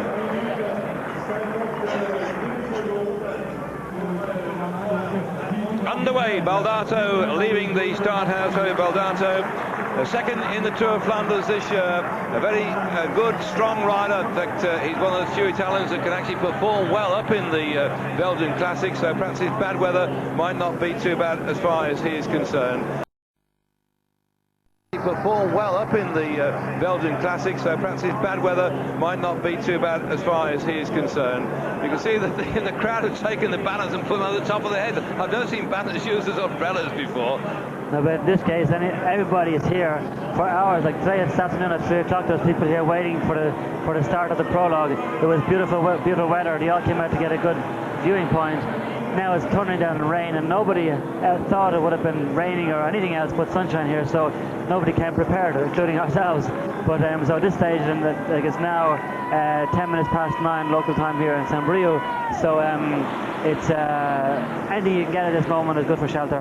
Well, I was walking around in Arsenal. I heard a band playing here from Aberystwyth. They'd come over from Wales as the band was playing, because Aberystwyth out in Wales was a place where the weather might be somewhat similar to this. In fact, the interesting thing was we're watching Parenzano coming, the ex-champion of Italy, in here. Why they come over from Wales is because the good Brue, who landed here in the splendid bay just down the road here in the 5th century, was an abbot, and he came across here and settled down. He threw away his monk's sack on the ground and fell in love with the beauty of the landscape round here, where they've got sandy beaches, hilly landscapes, and where a lot of people come here for windsurfing and sailing as well. Splendid bay. They've got all the way across Brittany. There's a very strong Celtic connection with Wales, and in fact with Ireland as well. But just round from here to Saint-Brieul, there's a very famous animal science park. It's developed very many ways indeed. And now, as we're watching, Armand de las Cuevas on the line here, another man who's got an extremely good time trialist. In fact, the winner of the Grand Prix National, the man who I saw take the pink jersey a couple of years ago in the Tour of Italy with his time trial performance, and the man who must be very disappointed with the conditions today. He is, especially like the Denis Cuevas is a very, very exceptionally good rider, but he wouldn't like these conditions, and he is, as we know, out to prove himself and to try and finish this Tour de France, because he hasn't been able to finish the Tour de France in the past couple of years because of injury or sickness. This year he's put out of riding the Tour of Italy because he broke his collarbone going into it, rode it for 4 or 5 days and then pulled out. So he's back on form now, been coaching himself on slowly but surely, but he's in very much doubt at the moment too, as actually form he has actually at this moment. But what about this man here though, Jean-François Bernard? You've known him over some years now. I mean, is he gone over the top? You know, a lot of question mark. I mean, he was a great French home. Avalon Close, we know, had all sorts of problems. This man with his Chazal team, they never expected Chazal to be selected anyway with the Tour de France. A lot must be on his shoulders. There's a lot on his shoulders, all right, because next year he says he wanted to change team. He's going to this new Française de Joux team with Marc Madiot was making up. So he has to perform here to be able to merit his place on the team. So, but the Chazal team have a few wild cards in their team, but Jean-François Bernard is the really only name they have in the team. So there's a lot on his shoulders. and it's the first week of the Tour. He must show, because he's definitely not showing in Athens. And there he is, in the big fellow Jean-Francois Bernard, who is now coming down in towards the finishing straight here, determined to show that he's not over the hill yet. Third in the Tour de France in 1987. He's won stages in the Tour de France, the stages in the Tour of Italy and the Tour of Spain. And here he is on these disgusting conditions then, hoping to get himself up there in the top 10 rides in the Tour de France, to show that he's still got a lot left. And the crowd here love him. He's got a tremendous following over these years. They never forget their grand champions. But unfortunately, with that time, Jackie Durand at 9 minutes dead, it's not now going to be toppled there, Ben. Jean-Francois Bernard finishes in 91st place. André Chimil is starting off. He's got great hopes now in this Tour de France now as well for the green jersey. He's had a very good campaign in the classics, so he's looking forward now to going very close to winning the green jersey. He had a rest after the classics, and now he's coming back on form, as we saw him lately in the Midi-Libre and the Dauphiné. Yeah, won a stage in the Dauphiné, didn't he? He won a stage, a very good stage in the Dauphiné. So he's coming on form now. He's programmed himself once again. Another rider has programmed himself, and hopefully will do a good Tour de France, because he's a good rider we all like here. He speaks English, Italian, French. Everybody likes him. And Cipollini wearing a very strange looking crash. It looks like he's the one decorated stadium himself as well. The big mouth himself, the lion, perhaps it's a lion, I think, the Lion King. 14 victories so far this year. This is not going to be going his 15th by any means, but he's holding on here. He's one of these big fellows who's going to look for stage victories. Tomorrow when we have our stage from Dinan, he's going to be looking for that stage victory, Dinan to Lannion. It would suit him, undulating circumstances tomorrow. Let's hope the weather turns out quite nice for him, because he'll be looking to get a stage victory in the Tour. In fact, while they say it's 14 victories this year, he's counting 15 because they disqualified him from one stage in the Tour of Italy, didn't they? And he still says, I got that one. But once again, if you're wondering why Cipollini is wearing a blue combination as compared to normally the yellow jersey that the Mercatano Uno team have, it's once again because the same as the Once team, normally the only people that can ride a yellow jersey here is the Tour de France, the leader of the Tour de France. And not to create any kind of confusion between different jerseys, everybody must use every colour except yellow. So the Mercatano Uno team is normally in yellow with red and black. It's only blue with small little yellow or black logos on it. And the Once team, which is normally yellow, is now pink, as we saw earlier on with Laurent Jalabert. There we are then, Cipollini coming in at 9:46 and in 86th position. They're back then to Jelly Nynam, again a famous son of famous father, his father pursuit champion, and Nynam's come back good this year. He won the Tourney Binchard race, and he's suddenly got a new lease of life as well, hasn't he? He has. He's got. Everybody sees slipping on that sign there on the ground. But yeah, Nynam was one of the great prologue riders of the 80s. Also, he won a couple of prologues. I'm not sure he actually won a prologue in the Tour one year, I think, as well. He's one of these riders that can take off with a kilometre to go when everyone's doing 65 kilometres an hour, and just stay away from everybody. He's got great force. And now all of a sudden this year, he changed teams. He's got a new lease of life, and he's going well again.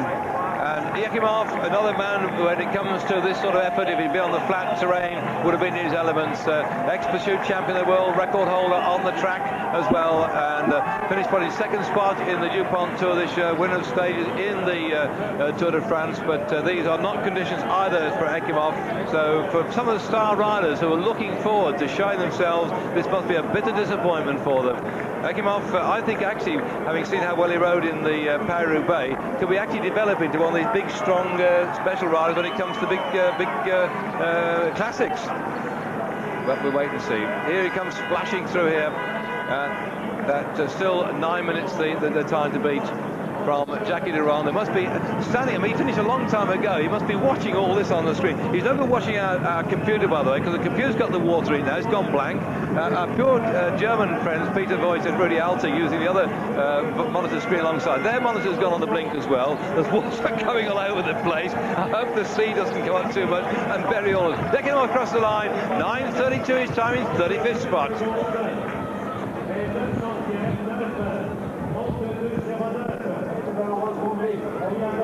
This is Lance Armstrong, winner of the DuPont Tour, the man that once he won the World Championship, a lot of people said was a new up-and-coming star, but he had a disastrous year after that. In fact, it's amazing how many of the top world champions, excuse me sir, the ex-world champion Mr. Roche, have a bad year the year after for whatever reason. I mean, Luc Leblanc this year must be the worst. I mean, the poor fellow's done nothing at all. He didn't have a very good year after. I think one of the L'Equipe magazine had quite an interesting interesting article. Modern Cycling magazine in England did the same thing. How the year after you're a world champion, it doesn't seem to gel. Is it psychological, or is it the round of ceremonies in the winter? Well, it's not so much the celebrations, because I know I didn't do too many celebrations, but it does put an awful lot of pressure on you.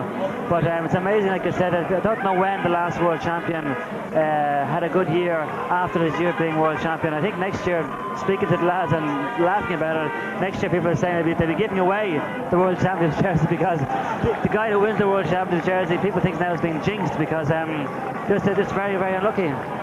So now we only have 5 minutes to go now before the start of Chris Boardman, so anybody sitting at home watching Eurosport on the television, Boardman will be off in 5 minutes.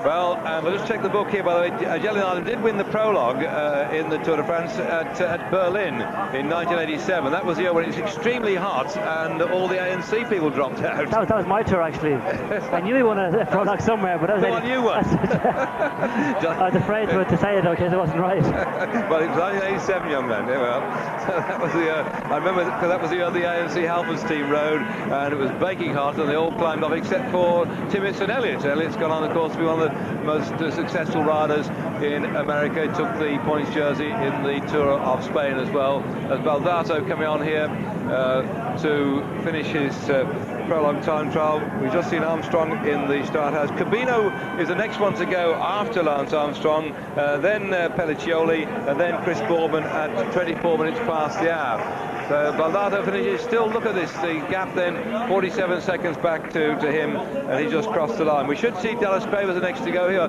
Cabino took a very great victory in the Tour of Italy this year, showing his climbing strength. He's won stage in the Tour de France as well in the past, and I think we'll see him kicking the backward. It's terrible there, isn't it? It's very, very stiff. It's surprising nobody's actually fallen off there, but you can see these riders now are watching each other going off, and they can see that the road is actually slippy, and still this slip, so it must be very, very slippy out there.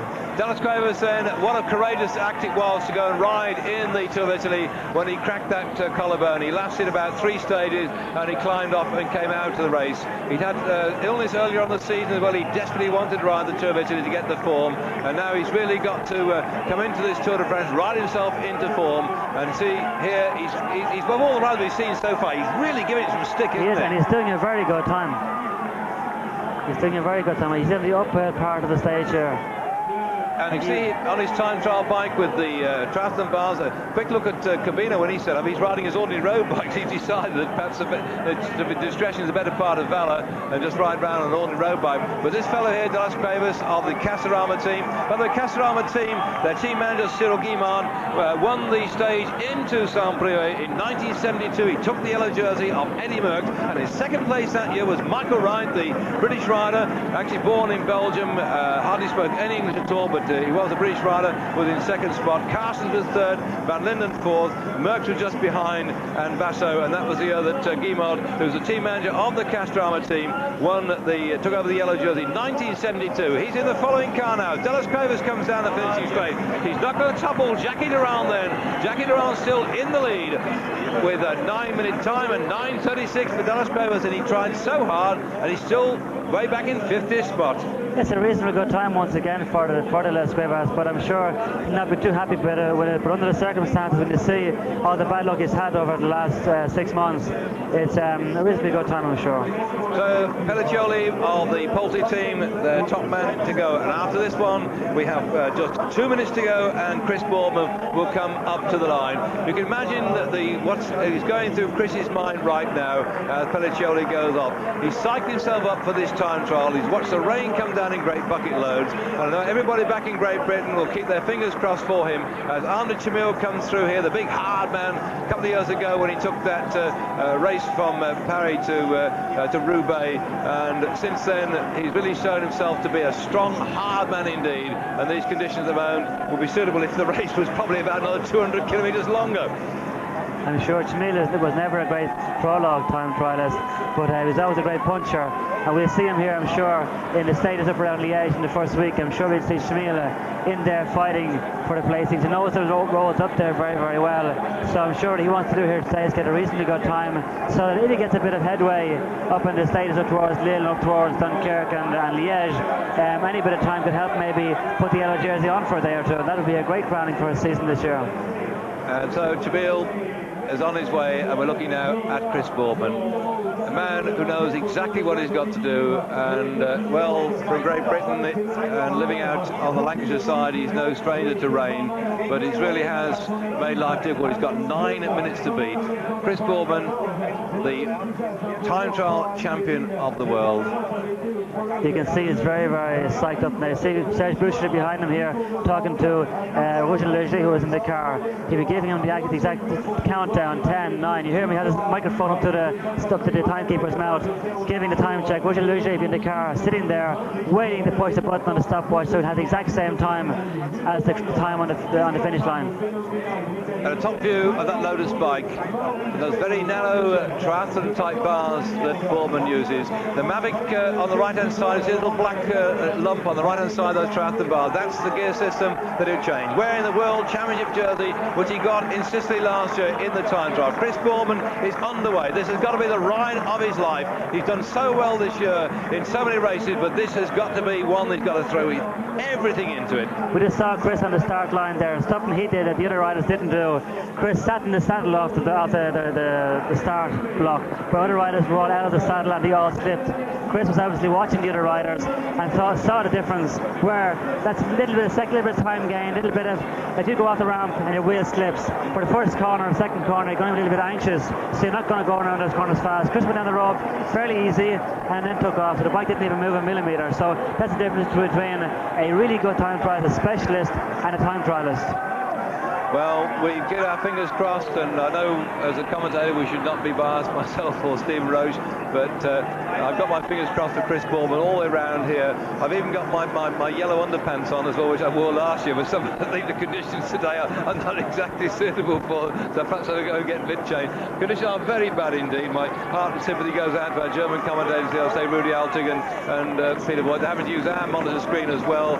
It's just chucking it down here, but don't let it put you off ever coming out into Brittany, by the way. It's a delightful part of the world, and the people here are very happy, and the way in which throughout the town, both here in Saint-Brieul and in Dinan, they've opened up to the Tour de France. There's some lovely window displays in Dinan. We'll talk about that tomorrow when we actually go there for the start of the full road stage of the Tour de France. But they really have taken the Tour de France to their hearts, the people out in Brittany. But of course, not far down the road from here, Épinac is where the great Bernard Hinault was born, and it's about 6 or 7 kilometres down the road, and Bernard is about the place. Well, Maurizio Fondrest, who really we hope that his back holds out in the Tour this year, is the next man to go for the Lamprey team. And after Fondrest, Zuller, Bronk, Jaskula, Rominger, Pantani, Berzin and Indurain. He's underway. He was, and as he saw himself, even Fondrest got out of the saddle. He was doing like Boardman, sitting in the saddle, but he got out of the saddle too early and his wheel slipped as well.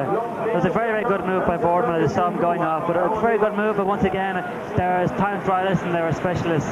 Chris is a specialist. He is the world champion time trialist, so it was normal. It wasn't normal, but it was something which had to be, which I remarked, because I used to be a reasonably good time trialist in my day, and I was always looking for that kind of thing, where you can see Chris, the difference between Chris, the only rider so far that went off the start block sitting in the saddle. And here Lance Armstrong riding the same sort of Lotus bike that Chris Boardman is riding, and Chris starting out after Lance Armstrong.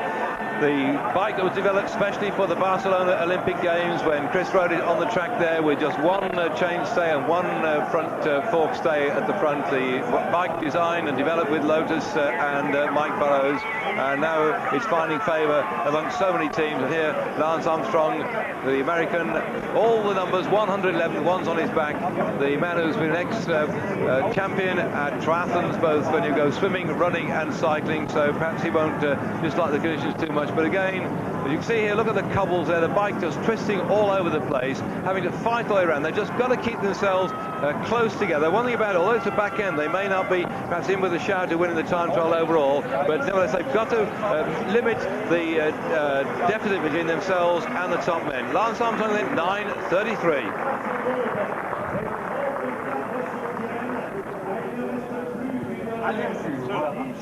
Zülle is the next one to go. What a disappointing man he must be after trying to win his Tour of Switzerland. Just 2 days to go, he had the leader's jersey taken off him by Tomkov in what I thought was one of those superb battles up a 20-mile climb that day, and he just lost it by a slender 13 seconds to Tomkov. But he could be a good man this time again.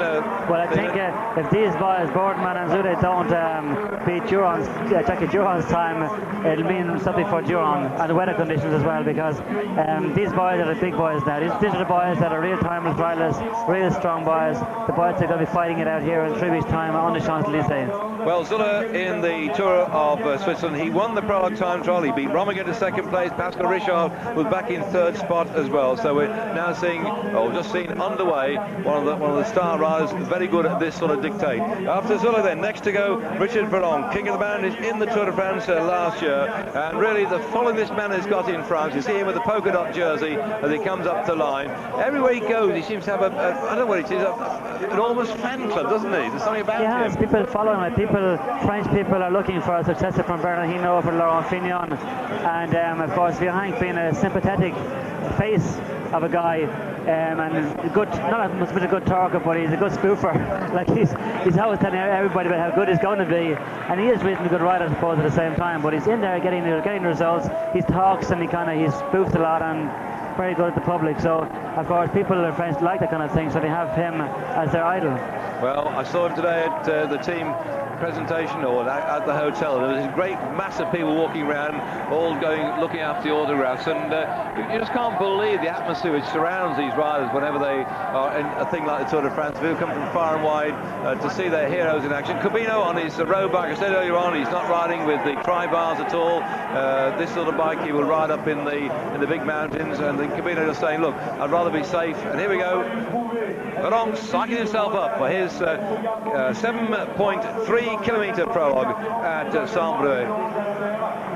Virenque should do a reasonably good time here, because if he was on, if the road had been dry, then it would have been better then for the big powerhouses, the likes of Indurain and Rominger. But Virenque is lacking power compared to those boys. So the fact that it's raining means that the time gap between Virenque and Rominger and Indurain should be a lot less than if it was dry. And the little bit of crime, certainly I'd have thought that as far as Boardman's concerned, had this been 12 months back, he would not have had the edge, but he certainly is out on the course now. Chris Boardman, who's shown a tremendous ability to climb mountains, and therefore his all-round skill that he's learned, he's much stronger. We're keeping our fingers crossed as Cabino crosses the line, and Pelliccioli coming in here for the Polte team. Polte, amazing group of riders ever since Bugno left them and Abdul-Japarov left them. They seem to have developed a whole new gang of riders. Lombardi winning stages in the Tour of Italy, and Uchikov riding very well indeed. So it's quite interesting how when one top man leaves the team, the rest of them suddenly come through. Now some of these go out to Giannetti, who won the Amstel Gold Race and also took the Liège-Bastogne-Liège. When he took Liège-Bastogne-Liège, these colours you're watching now, we did it on Eurosport. Everybody said, oh, he's a one-hit wonder, and this man who's been normally domestic, Giannetti, was just a flash in the pan. When he won the Amstel Gold, then Giannetti went and crashed in the Tour of Switzerland on about the third day, and he's out of the race. But undoubtedly when the starman comes out, Stephen, sometimes other members of the team are allowed to have an opportunity. We've seen this with the Polte team, haven't we? Of course, we've seen it with everybody. We've seen it with everybody over the last decade. There are some riders like Capucci. Capucci was Zimmerman on the team at the time. Zimmerman went sick. Capucci took his place as Zimmerman, and Capucci had a great career ever since. I just think to myself, they must have some technical problems on the circuit, because it's not normal that we haven't seen Boardman on the road so far. We saw a few lesser riders out on the road earlier on, whereas we haven't been able to see Boardman or the top guys, so they must have a technical problem out on the road. Jascola underway then, third in the Tour de France in 1993, third this year in the Tour of Switzerland. He missed out in the Tour de France last year when his team didn't qualify, and yes, you're right, Steve, we saw lots of pictures earlier on. I think some of this rain has got into the cables. they've had to run the cables out there during the day, and I think somehow that the water must have got into the system, and that's a great disappointment to sound the course, and we're not picking up the action further out there on the course. But there we are. We're trying to bring the best we can here on Eurosport. Nobody expect these sort of conditions out here at Saint-Brieul with the riders in the start house. We've just seen Zuligo, Baronco, Yaskula, and next will be Tony Rominger. Well, Stephen, you and I were there at Bordeaux when he broke that hour record. It was unbelievable the way he rode round there. These are entirely different conditions, entirely different circumstances, but if anybody, I've got him in my top 3. We do the prognostications each day on who's going to finish in the top 3, and I've got this man down to finish in the top 3. I won't tell you where I put him, but unfortunately today with the rain it might have knocked that on the head. But Rominger, surely this has got to be his year for the Tour de France. Well, it's this year or never, I think, because he is now 33, 34. Okay, it's not he's getting old. He came to maturity later than other riders like Kelly or myself or some of the other riders, but at the same time he can only do so much. He's done Vuelta on Tour for the last 4 or 5 years.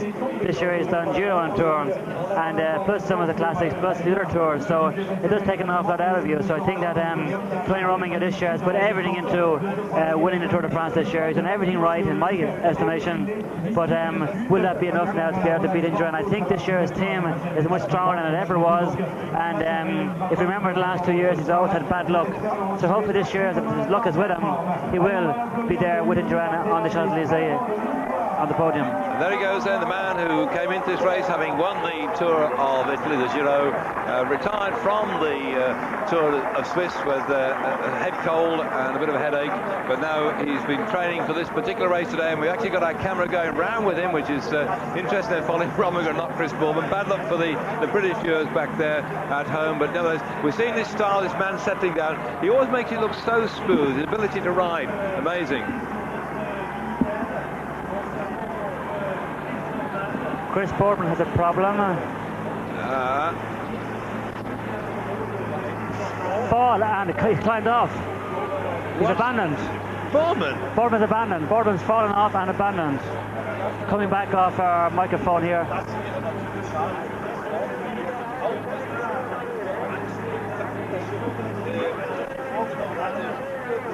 Yes. It's not serious, but he's a problem with mechanical problems as well. So, just listening to it now. Boardman's out, yeah. Well, that's just been picked up. We're sorry about the lack of communications here, but we managed to hit up over the public address system. Our Minitel's gone on the blink, and it appears that Chris Boardman has crashed, had a mechanical problem, and it looks like he's retired. That is high drama itself here on the Tour de France. A great disappointment. Yes, we've just got it back coming over our headphones from Paris, and they've checked it out as well. The conditions here, we've had him great difficulty picking up the information, but he's come over on the public address.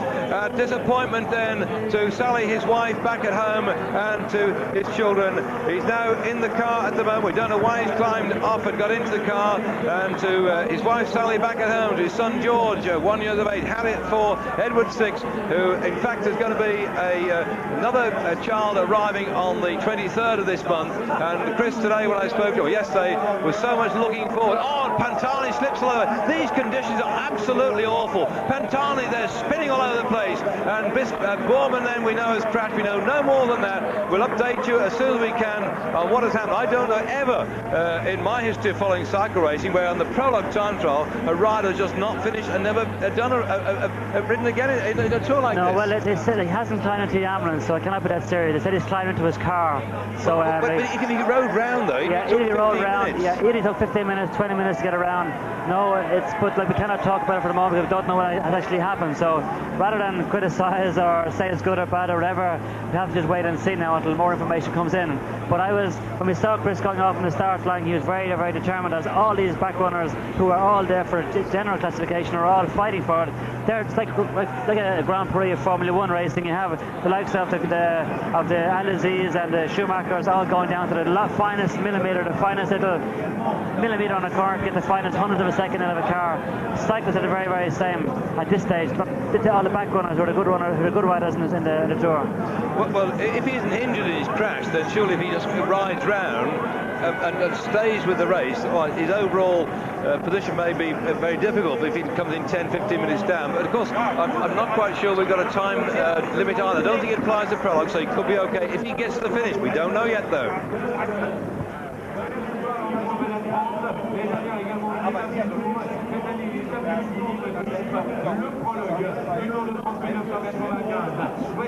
There we have Berzin now on the start line here. Berzin had a fantastic Giro, fantastic end of Giro. So unfortunately he's lost his teammate before coming to the Tour de France. He lost Ukramov because of an accident he had in training.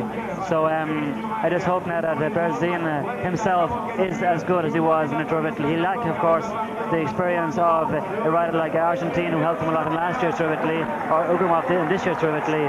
But at the same time, he performed incredibly well in this year's Tour of Italy. Last year he won it, of course, but I think he's one of the most sure riders for the future. And I hope to get a chance of looking at his bicycle, by the way. We're just now going out on the road with Rominger, and if we get a chance to look at that bike that Berzin is on, it's rather unusual shaped Bianchi bicycle, but we're staying back out now with Rominger, who is on a special carbon fibre Colnago. Colnago doesn't normally go very much for these monocoque type bicycle, but certainly the one here as far as Rominger is concerned. The style you're looking at now, a man who holds the hour record and who really should be, in fact, Prologue is just coming to the finishing straight. Our camera's just not picking up for some reason, and I say that our information on our screen has gone on the blink totally, so we're getting nothing here to tell us what the times are like to be, and we can't see, looking down the finishing straight, what's coming up on the gantry above the here's Prologue now coming through the gloom. There are some special lights here for the cameras to work, and they're right in our faces. I'm not making excuses, I'm just explaining to you people back at home what's going on here, so you could be with us, with sympathy to Chris Bourman, with sympathy to the riders here on the difficult conditions, to know that it's not been an easy Prologue time trial at all in this, the Tour de France on the home patch of Bernard Hinault, winner of the Tour de France 5 times, from Ifinac just down the road from here. And I think that all the work that came into bringing the Tour de France here has been just demolished by the weather, but we keep our fingers crossed for another 2 good days yet to go. We're going to be in Brittany for 2 more days yet, and here Prologue riding, and he still is going flat out, this fellow. Indurain in the start house, Prologue coming in then towards the finish. We haven't got any interval times at all, and the crowd here banging on the boards. And look at that, though, Jackie Durand, in normal circumstances, he should have gone much closer, if not beaten Jackie Durand. He should have. Normally under these circumstances, Prologue should have, even though he's not a great Prologue time trial, he should have gone a lot closer to Jackie Durand. As out on the course is Miguel Indurain.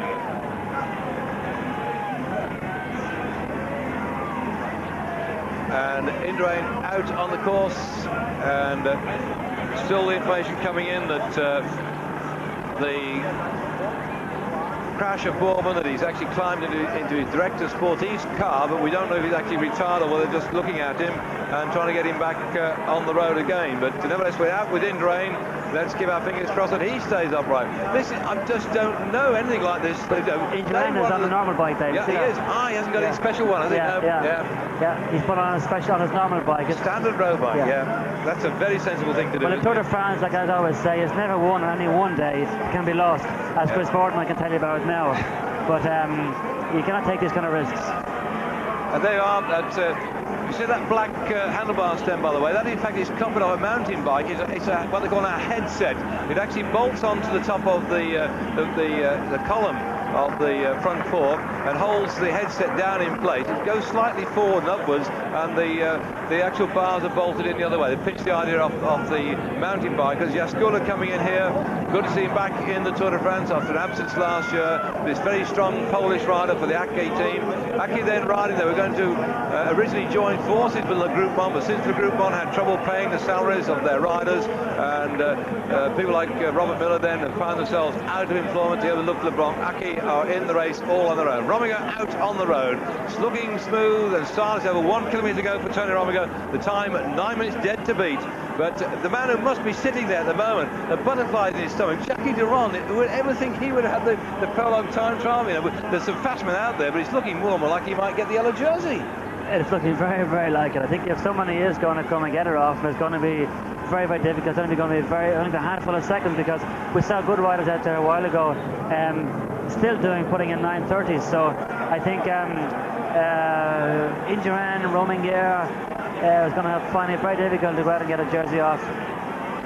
And so Tom Romanger on this long climb up, he makes it look so easy. This is the long drag up. You see on the left-hand side, that murkiness there, that's the big valley, one of the several valleys round Saint-Brieul. And he's come up from the bottom of that valley, and he's just riding up here, pushing quite a big gear, and looking smooth, but still that 9 minutes time of Durand looks like it could be safe. Yeah, for the moment, Romanger is on 8:50, so he's not going to beat Jackie Durand. He's not going to beat Jackie Durand. 400 metres to go. He's on 9:01, so he's not going to beat him. So I think Jackie Durand is going to go very, very close to walking home, or staying at home. I'm sure he's at home in his hotel after having his shower and his feet up, watching this race. I'm sure he's been saying, well, not point of me waiting there. The big guys coming along, they're going to beat me.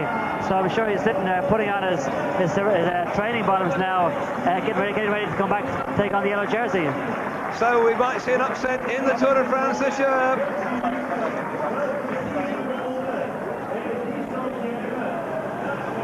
Indurain out on the course, down the flatter part, the last man to go in the yellow jersey, because he has in the past, as a winner, is allowed to start in the yellow jersey. He lost that yellow jersey last year to Chris Bourman, who we know has crashed out of the race so far. We don't know if he's retired totally from the race, but certainly disappointment for Chris. The yellow jersey here, he's got to fight, he's got to get inside that 9 minutes. But for a big fellow like this, even though he's riding his ordinary road bike, we've seen Romanger outside Durand's time, and I would have thought on these conditions it must be very difficult for Miguel Indurain. He's such a big bloke to handle his bike on these conditions. He is, but this time Miguel Indurain is not so much looking at Jackie Durand's time, he'll be looking at Romanger's time, because Romanger is in the same category as himself. They're both there for the same reason, which is to win the yellow jersey in Paris. So Indurain will have some indication of Romanger's time, because his team director will be shouting at him from behind over the microphone, giving Romanger's time, and saying that Romanger didn't beat Jackie Durand, so don't go eyeballs out and take a risk of going off. So he'll be riding, but not so much to win the stage, but to beat her, to get as close, stay as close as he can, whether it be in front or behind Romanger, but stay upright. That's the most important part. There we are then. This man, Indurain, who took the Prologue time trial in 1993 at the Puy de Fouille, over 6.8 kilometres, but he knocked Sulla back into second spot to keep the yellow jersey. He went into the race with the yellow jersey, kept on his shoulder, but last year he went in with the yellow jersey, last man off, but Bourman took him absolutely to the cleaners. But what a turn up for the books here we are 12 months later. Who would have thought in Saint-Brieul that we were going to have a turn up like this? And here is Marco Pantani. He's actually shaved his head this year. I suppose when he gets to finish, he can just wipe himself down with a chamois leather and rather than get their comb out. But the conditions are not ideal for any one of these riders. Marco Pantani, we're going to see him in the big mountains, and I think this man who had a bad crash on May the 1st couldn't ride the Tour of Italy. This one I'm sure we're going to see in the mountains, and could be a threat even for the overall victory. Well, he won a stage in the Tour of Switzerland, and today, if he says today, when I spoke to him this morning, he said, well, I'm only here, I'm delighted to be here. If I can win a stage, that'll be great. But I don't have any overall ambitions for the moment, but I think he should have ambitions, and I think deep down he probably has, because the time is done now, being only 45 seconds down on Jackie Durand. I think it's a good time under the weather conditions today. So I think he's maybe trying to keep it lie low for the moment a little bit, and let people think, well, I didn't ride a Giro, so I cannot have good form, hoping that people like Indurain will forget about him. And so Indurain out on the course. When he finishes, that's over and done with, and they probably had to go and get Jackie Durand, who was staying out of his hotel, bring him back, dress him down, and say, look chaps, you're probably going to get a chance here to take the yellow jersey. Just this one man can stop him out there on the road. That's Miguel Indurain. Last man to go. Behind him will be a flotilla of vehicles, the press following around, and all the vehicles. And thanks go to all the people, by the way, that worked so hard to put this race together. The good people at Saint-Brieul, who must be very disappointed the weather's turned out so bad. You see all these massive barriers all around the course. They're working for days and days and days to set this race up, and unfortunately conditions have turned against them. But that's life, that's the way it is, and at least they've seen perhaps an unusual start the 1995 Tour de France. And this man now, Indurain, knows what he's got to do. As Stephen's saying, look after what Romager's time is, see what Pantani is doing, and here we are up to, what's that, 2 kilometres to go now? But you can see, I think in Duran, the choice he made of going on this bike, I think myself was a good choice. But you can see on myself, a few minutes ago, a side shot of him. You can see he was very, very. He's making faces. He was actually really pulling, really going for it. But I think it's quite normal. You can imagine one of these guys, they're only used to doing this kind of effort on a special time trial bike. But now he's making a very, very strong effort on a normal road bike. So he's not used to making this kind of an effort on such a bike. So I'm sure he's finding it very, very difficult in the time trial. But I think at the end of the day, it was a very, very good choice for him. It'll be interesting to see now the time he does. And there we are on that unusual Bianchi bicycle, this special machine made for Berzin, who's a great all-round time trials winner of the Tour of Italy a couple of years ago, pursuit champion of the world as well, and now coming in here, another man splashing his way in towards the finish, just hoping to preserve his time. And no, look at that just shows you, for this man Berzin to be over 1 minute down on Jackie Durand. Jackie Durand must have thought that somebody up there, that the sun has shone a shine on his performance. Jackie Durand, who last year won a stage in the Tour de France on the stage from Bergerac to Cahors, when he came in just ahead of Sepoli with Stephen Hodge in third spot for the Festina team. And now Indurain, the last man to come through here. Jackie Durand won 7 races, by the way, last year, but I'm sure that if he takes the yellow jersey now in this race, he's been twice the champion of France. If he takes the yellow jersey, this will be one of the greatest moments of his career. As Indurain then, the only man that can topple him, and Stephen Roche is looking over the shoulder into the light and trying to pick up the clock, so Stephen's got to keep his eye on the clock to count down when he goes past the 9-minute point, because that means then that Durand will have won take the yellow jersey. But we're still watching here on the difficult conditions, and yes, up goes the thumb. So Stephen says that's it, that Jackie Durand has taken the yellow jersey. As the crowd acknowledged. The French here are absolutely delighted. They're going to cheer home last year's victor. The man is searching for his 5th consecutive victory in the Tour de France, but he's not going to keep that yellow jersey for stage 1, which will bring you on Eurosport tomorrow. Indurain being cheered all the way across the line by this very enthusiastic and very wet crowd at Saint-Brieul. But there, Jackie Durand has got the yellow jersey. He's won the Prologue time trial, and Indurain very close to Romiger's time, maybe about a couple of seconds in it. Their battle will resume when we get to the big time trial from Huy to Serang in Belgium in about another 5 days time from now, when they're out there on the big time trial, not the short distance Prologue one here. But don't take it off Jackie Durand. He rode as he always does. He really put his heart and mind to it, and he rode with all the guts that he's got. You see here our photographer rushing along with the plastic bag over his head. Very miserable conditions. It's late at night now. Indurain going back then towards his team vehicle, and we're going to take a short break, by the way. Don't go away. Hope you can watch the presentation of the yellow jersey after this short break.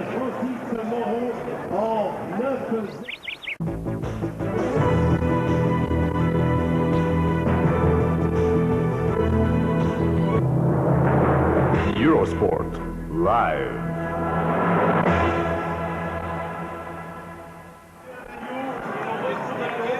Action replay of Miguel Indurain crossing the line, wearing the yellow jersey, which will now go on the shoulders of Jackie Durand.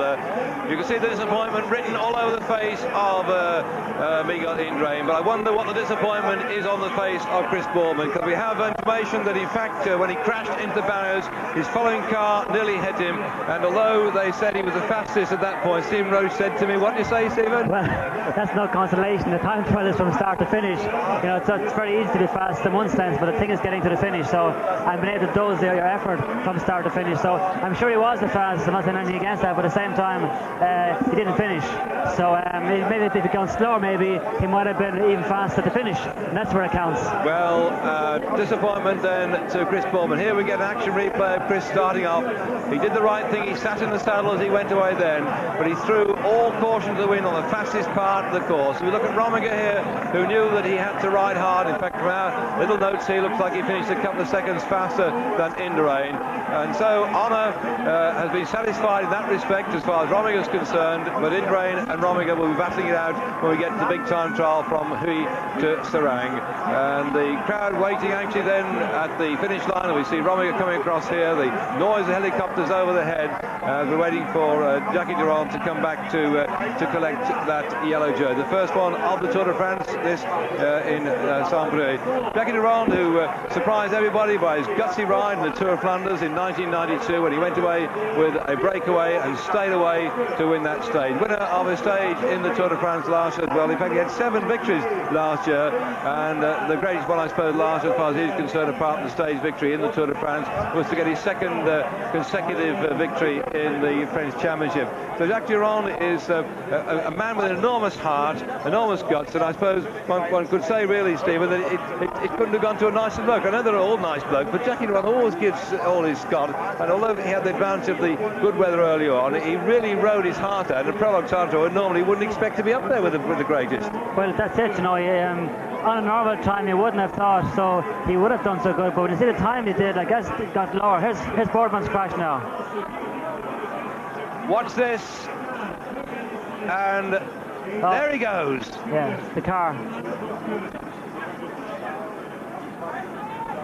Bang into barriers. His car lost control too, hit the barriers and nearly hit Boardman.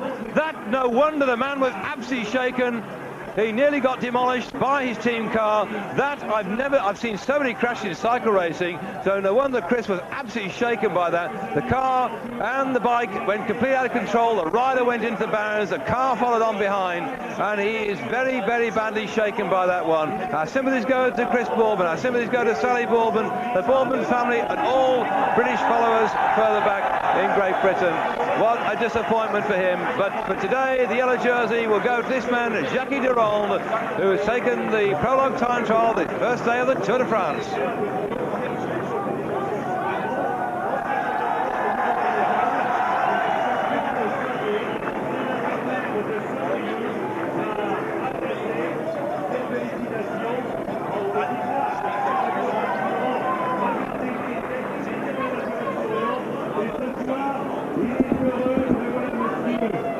What's that? Jackie Durand takes the ankle.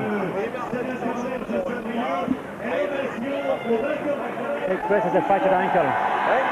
Chris has a fractured ankle. He's got Chris fractured ankle. Well, we've got consternation here in the camp, and Stephen's got some information from Vincent Barteau, who took the yellow jersey for 14 days. What's that? Well, they said that he has a fractured ankle, but that has to be confirmed as yet, because, you know, he must go to the hospital now and wait and see. So we must wait and just be patient.